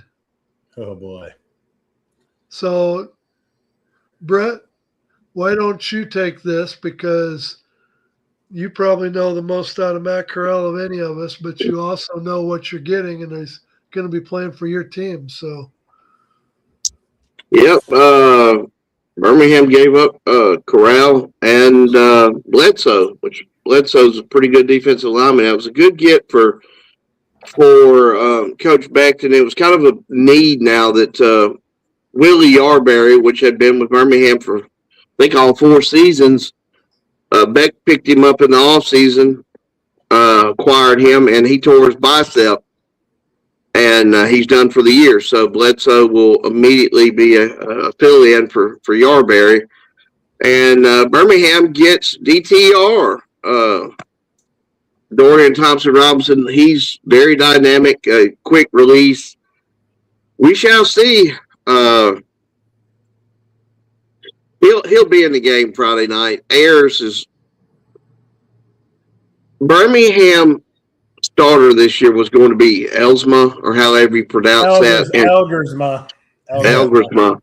And Matt was always going to be the backup, but they started having problems with the kid's visa, and they were still fighting. And finally, last week, he gave up and went ahead and signed with one of the CFL teams.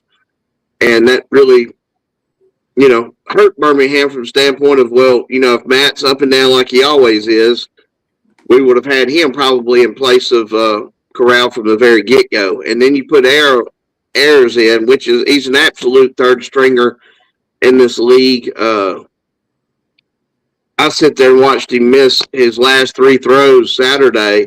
One of them was a touchdown. Another one was a 20-yard out, and then another throw, and they were dreadful throws. In the possession before, he led number 81, Thomas, out of bounds, the tight end. Thomas still made the catch, but, again, the ball was thrown out of bounds. His foot was down out of bounds, and I think Thompson-Robinson will be in by the second quarter against DC. So I hope he's learning the playbook and is ready, because we're definitely going to need him. Here's the defensive tackle that you mentioned that they signed to replace Bledsoe. Coach Beck was pretty high on Bledsoe. He was pretty excited to have him. So this Nate Becker, he's out of Minnesota. That was a head scratcher for me. I don't get that whatsoever. He's 6'6", and you're going to put him in at tackle, and he only played tackle 1 year, and his stats were a little of null. And it was reportedly a NFL draft prospect for this weekend, but not from everything I'm looking at. It was a real head scratcher, and I wonder, as much talent as we've seen in and out of the league the last 3 to 5 years, if that was the best route for AJ. And then, of course, the whole Perion Winfrey debacle. He gets on Sunday on X and says, well, that coaching staff, in so many words, ain't it. And I'm going to just stay at home the rest of the season and practice. Good luck, Stallions Nation, yada, yada, yada. Well, 45 minutes later, find out AJ had been trying to trade Winfrey all day Sunday, and nobody would take him. And then today, he signs with Columbus. So the kid was a good pass rusher for Birmingham last year. He was with the Dallas Cowboys roster all year. We sign him after he gets released in Dallas. He plays 2 games, doesn't do a whole lot, but he gets on X and runs that mouth. So I responded to him, and in turn he turns and deletes his tweet and deleted his Twitter altogether. And then when we found out that he didn't quit, he didn't step down, that he was actually released. So it's been a circus in Birmingham this week. Under the big top in Birmingham. Mm-hmm. Yep. And the funny thing is, we got the big Alabama State Fair coming to Birmingham for long, and we've actually got it in Tuscaloosa starting this week. So it kind of makes sense. So the next quarterback trade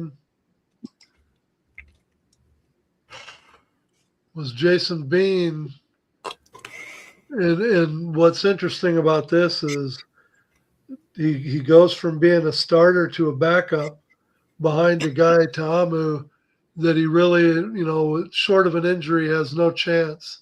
No chance of being a starter.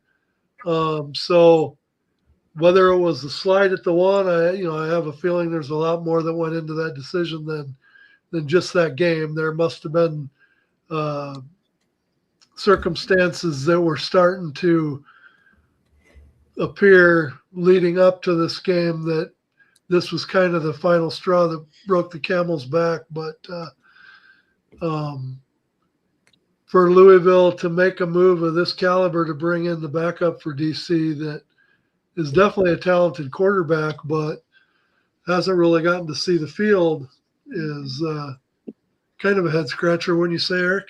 Yeah, I mean, Diliello he's come in for Tiamu at times and actually played really well. Yep. It may be a situation where, I know KJ alluded to this earlier in the year, being through some balls where you're like, wow, like he threw, but he's also had some really head scratching type play as well. Maybe Coach Redmond is looking at Diliello as being, more of a consistent, signal caller back there, based on what he's seen in the past from him in his time in for Teamu. So I don't know. I guess we'll see. Like I said, I in no other league will you see a top 5 passer get traded to become a certified backup. Like when I saw these, I was just like, what? Yeah, and then I guess we need to go ahead and start the nickname deal with Bean. I've come up with a pretty good nickname for him because he's performed well. I got a feeling he'll probably be back in the league next year, but maybe Sir Slide a lot. Is that a good nickname for him? Yeah. So not Sir Mix a lot, but Sir Slide a lot. So at the same time, Louisville released 2 offensive linemen. Wow. They also released Benny Snell, which was a Kentucky boy. So that was kind of a head scratcher, although Coach Redmond in his presser today did leave it open to bringing him back. If they had an injury that happened in their running back room, he said that they would probably be bringing him back. But so then to replace the 2 offensive linemen that they let go, one of them they brought in was an ex-Battlehawk, Donovan West. And then they also brought in, I don't know how you say that last name. Kelvin Deesh. Frickin' C. Deutsch. Yeah. I I think it's Dice or Deutsch. Or Deesh. think it's Deesh. Probably have Deesh. Kellen Deesh. But if it's anything like my last name, people will religiously mispronounce it, so I won't go there. Then the lone signing that I saw for Houston, you know anything about Dodson, KJ? I can't remember if who was their start. Well, yeah, I don't know him from Adam. So when I first saw it, I thought it was their QB just on the photo. And then I read the positional pack. I was like, oh, this is a secondary guy for defense. So, yeah, I can't say I know him from Adam, but I can't be against it. I mean, I know we've had some lapses in our defensive secondary coverage kind of all through these first 4 weeks of play. So anybody new they want to bring in, I'm all for it if it shakes things up. So getting into one of the last big trades of the week, we spent at length time on last week's show talking about how Dallas would just be crazy to trade Luis Perez. But what even makes this more of a head scratcher is not only did they trade him, but they traded him for a backup lineman that wasn't even starting. A bag of chips. And so I got to believe, because as many pressers as I've sat in on with Coach Neuheisel so far this year, he really seems like a good guy. And I really think that there was probably that conversation where Luis and him had that sit down where Luis said, I want one last chance I'm going to retire at the end of the year. I don't know that from Adam, whether that's true or not, but say that it is. And I don't want to go out of this league holding a clipboard. So please give me the opportunity to move on. But so Luis Perez was granted a trade to St. Louis, but here's where it really gets crazy. You automatically think, and I talked to Gabe, I couldn't help it. I had to get a hold of Gabe, and Gabe and I went back and forth. And Gabe, I thought I was going to have to talk him off the ledge. He number one, he still hadn't quite come to grips that Luis Perez lost his starting lineup, his starting job, but that he was no longer with Dallas. And then the fact that he went to St. Louis, it was like Gabe was just getting bitch slapped one time after another after another. You're gonna have to do some wellness checks on Gabe, suicide watch or something. So you're thinking to yourself, one last time for Luis to jump in the saddle to try and be the guy to bring another team a championship. Then Coach Ricky Prohl comes out today and does a post for the St. Louis Battlehawks saying that Frost is still the starter for the St. Louis Battlehawks.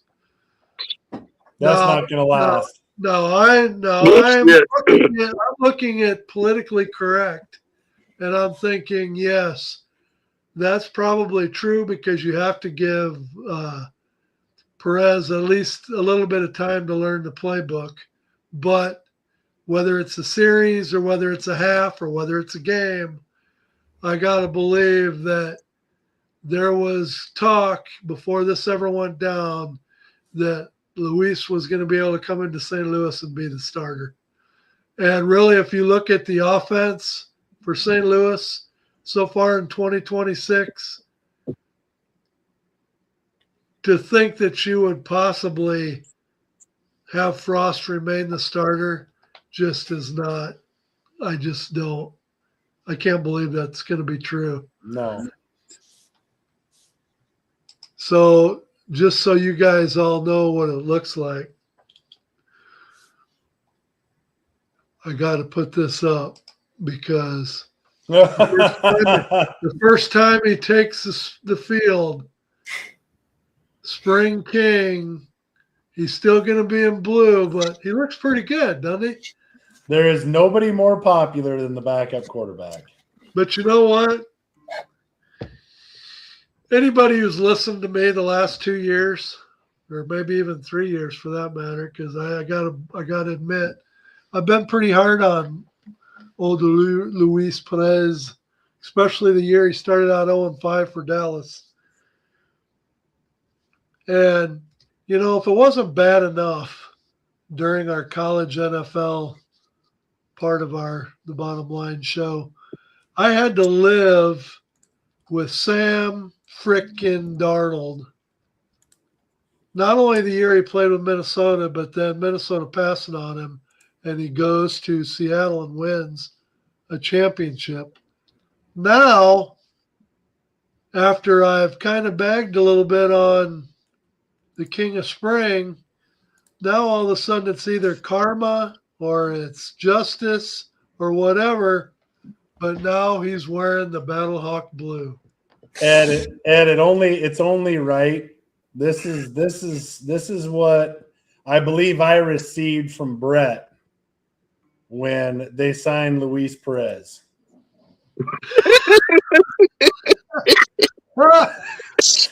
To which fact, I immediately changed his name to Luis frickin' Perez because it's only fitting that frickin' takes its rightful place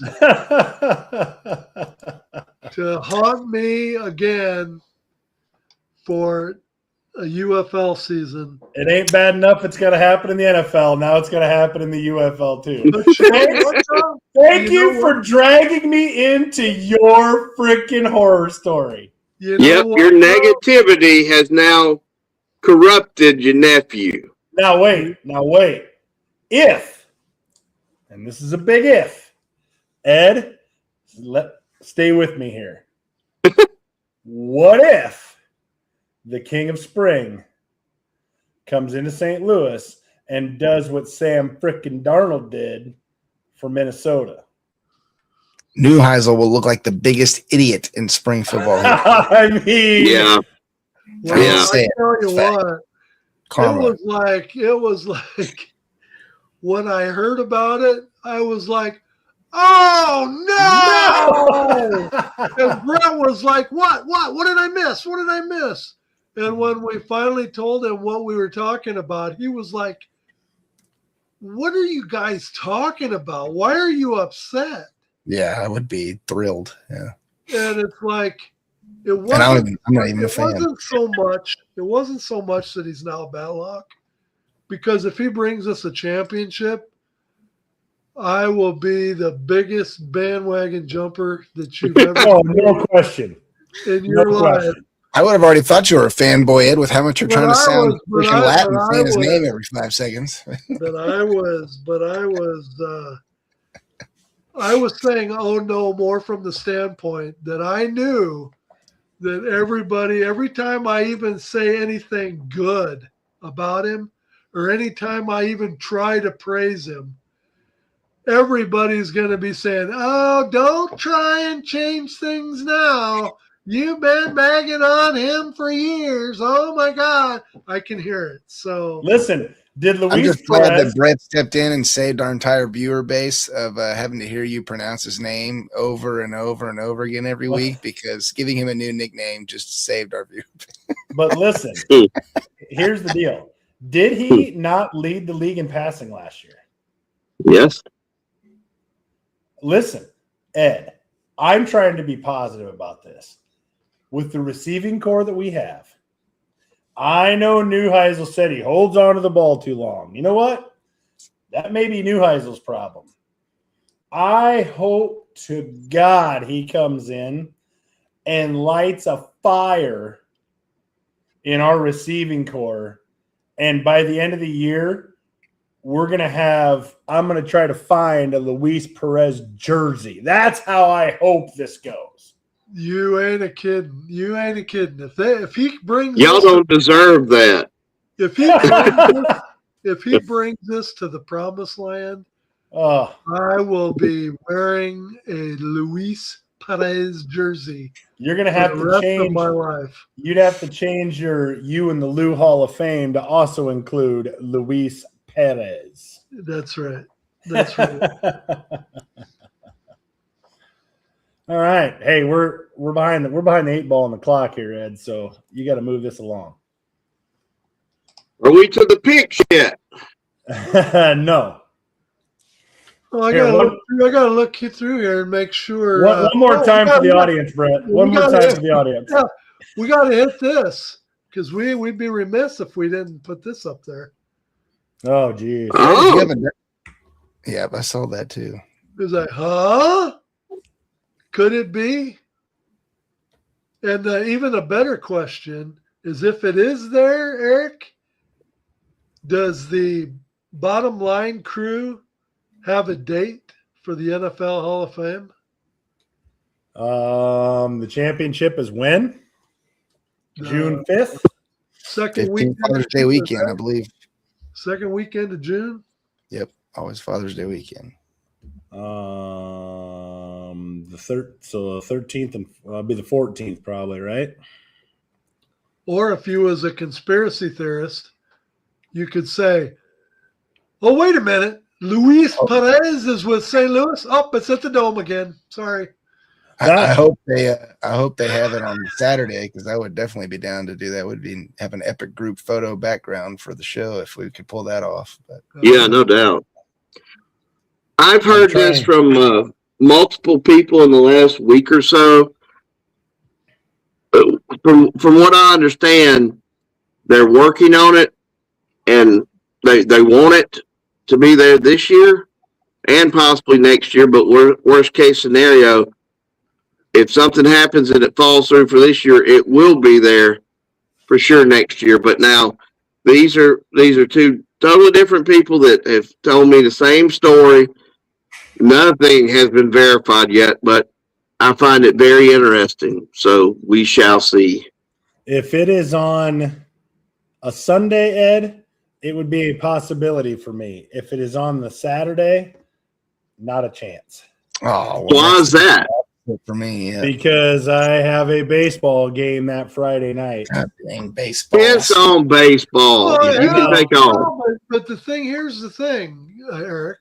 Eric's going to be the reason we Game can't gets have a over group what, photo. by 9:00 on Friday night. Jump in the car, baby. Oh Drive yeah, yeah. Drive. What is it? Probably 12 hours for me for Canton, Ohio. Yeah, I'll just do that. Hey, when the Battlehawks played the Michigan Panthers to start the 2024 season, it was 7 hours to Michigan to Ford Field. We watched the game, jumped in the car, and drove 7 hours home. So, I mean, if I can do that, you can take one night for the team too. Let's see. Canton, Ohio, from my current position, is only 12 hours and 9 minutes away. How about Tuscaloosa, Eric? I mean, if you want to beat the old guy stigma, you got to make some concessions. Come on now. Tuscaloosa, Alabama is, I mean, it's only 14 hours and 40 minutes away. So there ain't no way in hell I'm driving 14 hours and 40 minutes. I would be flying. Brett knows he only has to drive 3 hours, and KJ will do the rest. So let's just be real. Come on. Hey, I'm down with that. He'll get as long as you got an area in that vehicle so a little fat fella can lay down and go to sleep, I'm good. My Stinger is an excellent cruising car, so you got your stuff. An excellent cruising car. So let's get the ticker going again, so everyone can see what they don't want to be doing. Now let's get into our picks.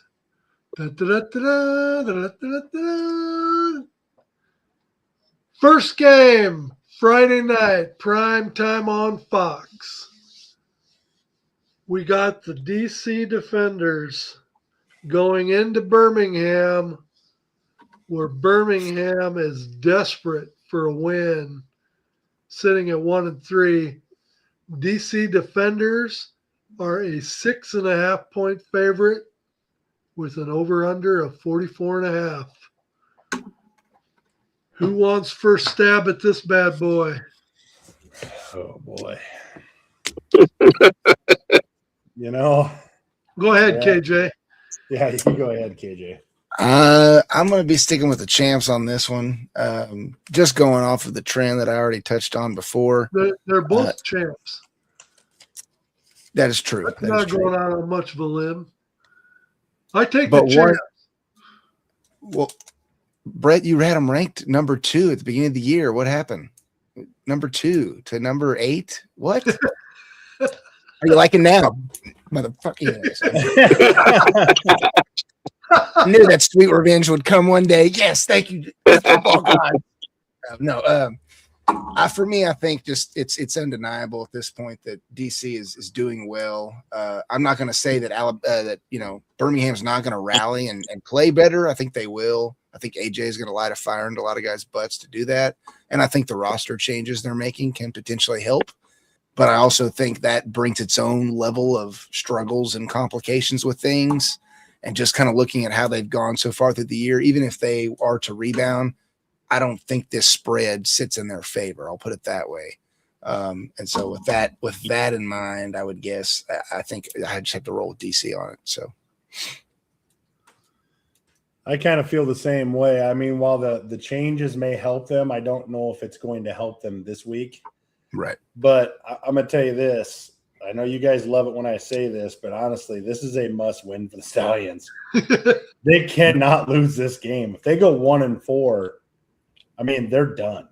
I mean, that they would have to win out. They'd have to win out, I would think, to guarantee them, and I just don't see that. Yeah. So this is a must-win, but I'm still going to go with DC, even with the 6.5. I'm just going to eat it. I kind of agree with what you said. new quarterback at the helm. It's a tall ask to if he is named the starter to be the starter in week 1 and go up against DC, not having a firm handle on the playbook.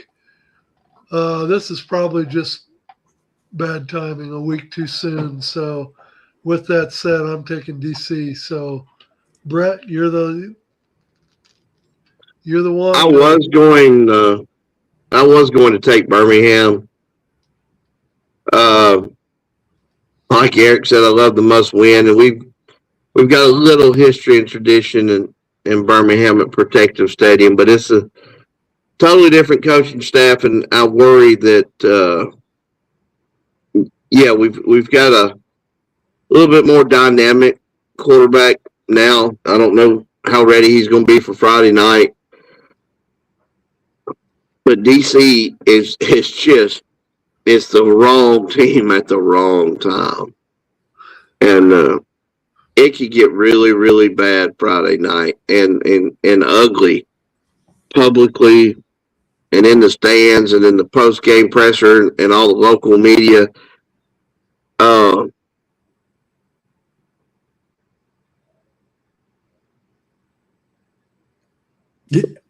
Hey, I've got to go with DC. I've got to go with DC. I didn't think I thought you just lost. I thought you were stroking out or something there. Yeah.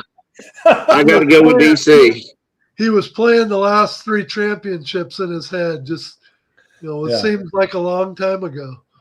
Yeah. The next game, too, is on Saturday prime time on ESPN. St. Louis. John David has DC and Robert is going with Birmingham. Yeah, Brett just couldn't comprehend it, Eric. His mind was on tilt. He's never been in this status before. It's error, does not compute. Yeah. 2-2 St. Louis, who is desperate for a win themselves to keep pace with the 3 top teams, goes up against the undefeated Orlando Storm. Orlando is a 3-point favorite with an over-under of 45.5. Eric? I'm taking St. Louis. I'm going to take the points. This will be the first team that I think Orlando sees that they're going to have to play well, and who knows, maybe the King of Spring comes in the second quarter and the rest will be history. But I'm taking St. Louis. It's gonna be a close game either way. Brett? Well, Birmingham is probably come Friday night and Saturday going to be an absolute train wreck. But I think St. Louis Saturday night and Sunday morning won't be far behind. Me, Orlando by 10. Orlando wins and covers. And I have,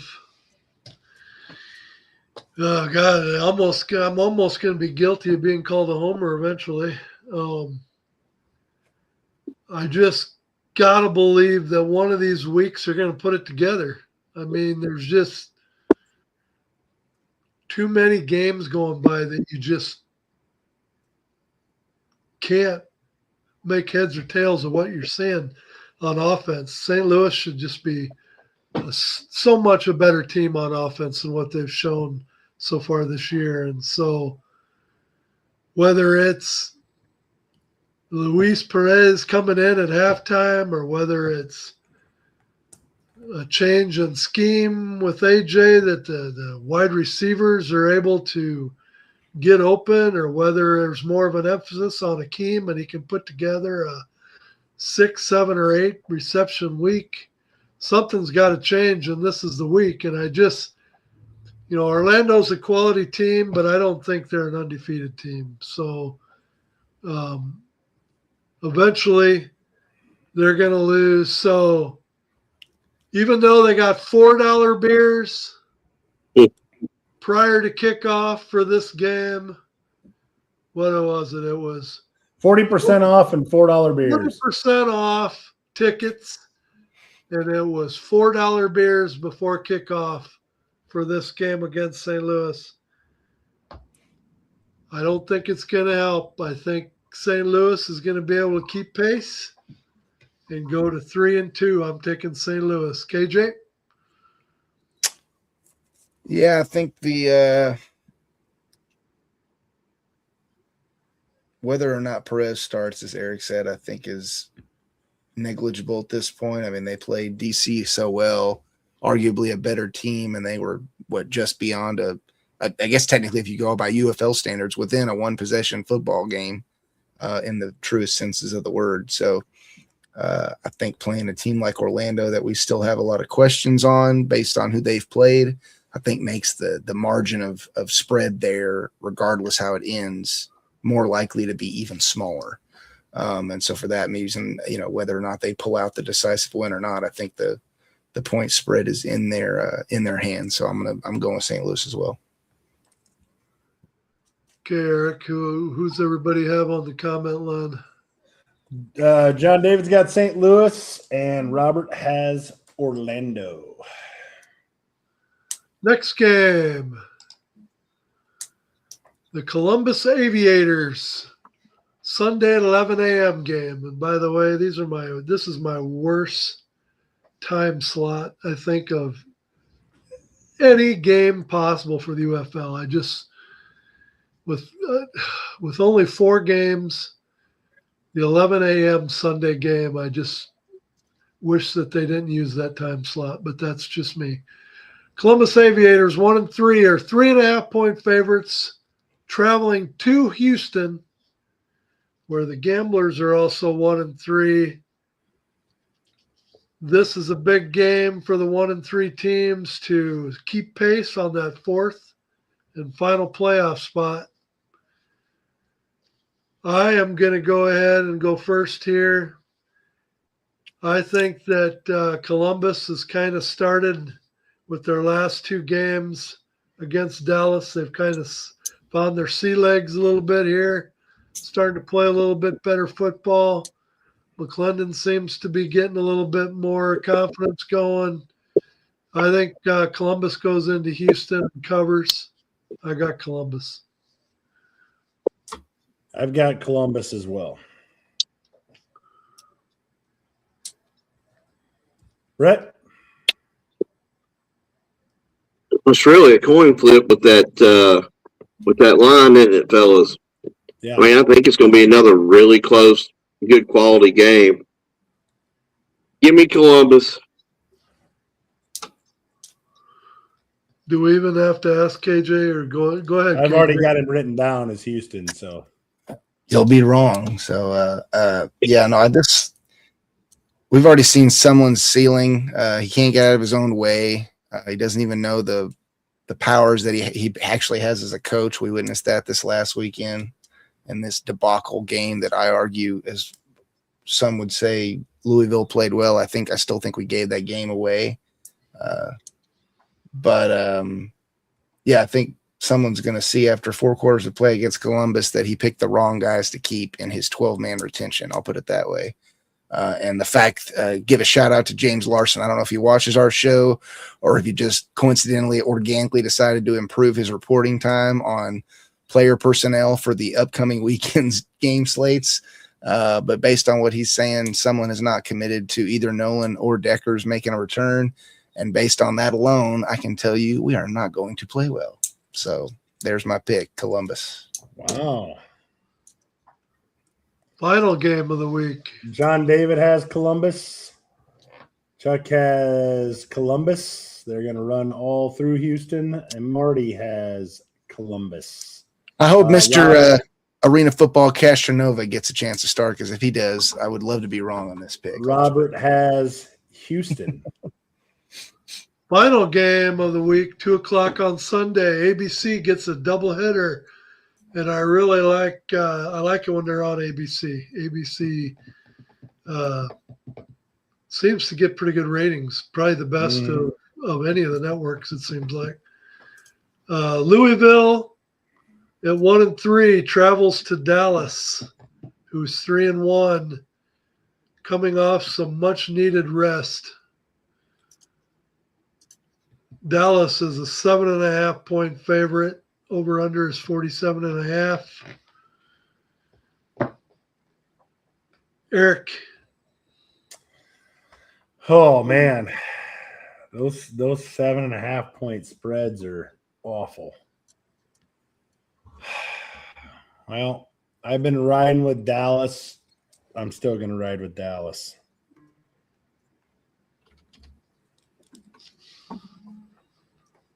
KJ? I think this will be a good rally week for the Renegades. I think Neuheis will be hungry to obviously rebound from the loss they gave up this past weekend to Columbus. And, yeah, I mean, playing Louisville really doesn't, I think, shouldn't scare most of that team. Give me Dallas. Brett? Louisville plays very physical, very tough. I like a lot of what I'm seeing out of Louisville. They've been, I mean, they could absolutely beat Birmingham. They could absolutely beat Orlando.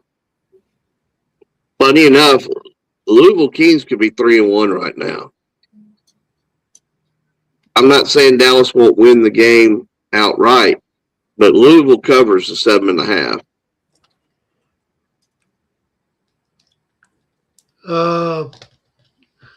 I just think that Dallas is going to be rested. Dallas didn't have any turnover this last week. Everything is intact. Louisville did some pretty significant roster shuffling. And so is Louisville going to be ready to go play a road game against Dallas? Similar to Birmingham. Again, it's just like Birmingham. Maybe for the long run, it's what's going to be best for Louisville, but I just don't think in week one that it's going to turn out well for them. I am taking Dallas. John David has Dallas. Marty has Dallas. Chuck has Dallas. Chuck says Dallas is pissed that offense is going to come for blood. Justin went with Houston in the previous game. Marty went with Birmingham in the previous game. And Columbus in the previous game. So with that said, that wraps up this week, but we got a pretty cool announcement because what is tomorrow? The NFL draft. And this will be our third year now in a row that we have done wall-to-wall coverage of round number 1 of the NFL draft. So the draft starts tomorrow night at 7. So we are going to come on the air at 6:30, do a little 30-minute pregame, little pre-start to the NFL draft, and then we are going to cover, and we've got our man Chad coming back for a night. He's going to be joining the Bottom Line crew for a night. So we've got probably a 4-hour show, 3.5, 4-hour show potentially tomorrow night. But it's a good night. And Minnesota actually gets to sit back once and not watch Chicago pick in the top 5 or 6 for the first time in 10 years. Chicago has to finally pick at the end of the first round. So Minnesota picks a number 18. We'll be looking over our shoulder and saying, Chicago, who do you want? Ah, damn, too bad we're taking him. You guys took J.J. McCarthy 2 years ago. We're not looking at you. We're not worried about who you guys are picking. But I have to know, what is your response to John's comment? Because, Mr. David, I can tell you my butt will not be on for that long. Ed might try to pull a marathon, but I don't foresee all the crew matching that energy. So you guys will be on for 12 hours tomorrow. Hey, what was that old guy that he's passed away now, but his song became viral. It went viral. The old pastor, hell no to the no, hell no to the no. Jesus, Brett's singing. This is definitely got off the tracks. Well, Hell no. what the, I don't know what you're doing. Hey, I still have not received my paycheck. Yes. So tomorrow night's gonna be a good time. The draft is always fun because you never know what's coming. Fun. Every year they say, "Oh my God, get ready! The trades are gonna happen. There's gonna be trade. There's not the talent this year, so teams in the bottom half are gonna be trading up to get into the top half to grab that little bit of talent that's in this year's draft. That's the difference makers." And probably like every other year, you'll sail through the first round. There'll be maybe a trade or two, and that'll be it. But no, really looking forward to it. I, of course, will be coming in hot. Probably might miss the first pick or so because I will be coming directly from work. Actually, I think I'm coming in hot too. So, And so it might be the Eric and Chad show until we can get home and get online. So I'm sure. I'm curious like always. Jeez, whatever. but no, it's going to be a good time. Looking forward to it. Again, Eric, get ready to take us out of here. Again, really appreciate everybody joining us tonight. There was a lot to go through. Always appreciate you letting us post our show on all your pages.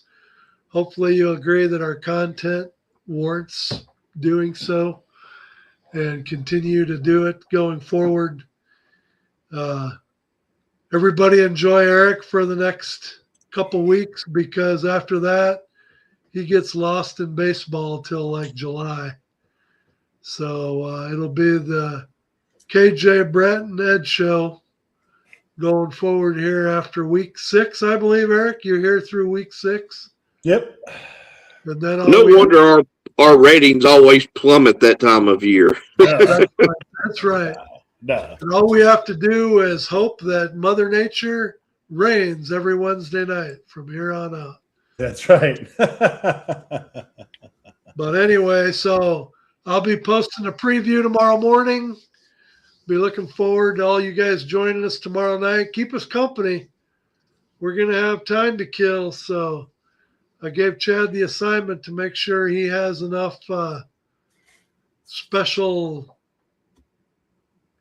things to bring up, special stories about all the players and their backgrounds and everything. So we have plenty of fill time. So until then, see some of you tomorrow night, but the rest of you for sure we will see next Wednesday night at 8 o'clock Central. Have a great weekend of football, everybody. And that's the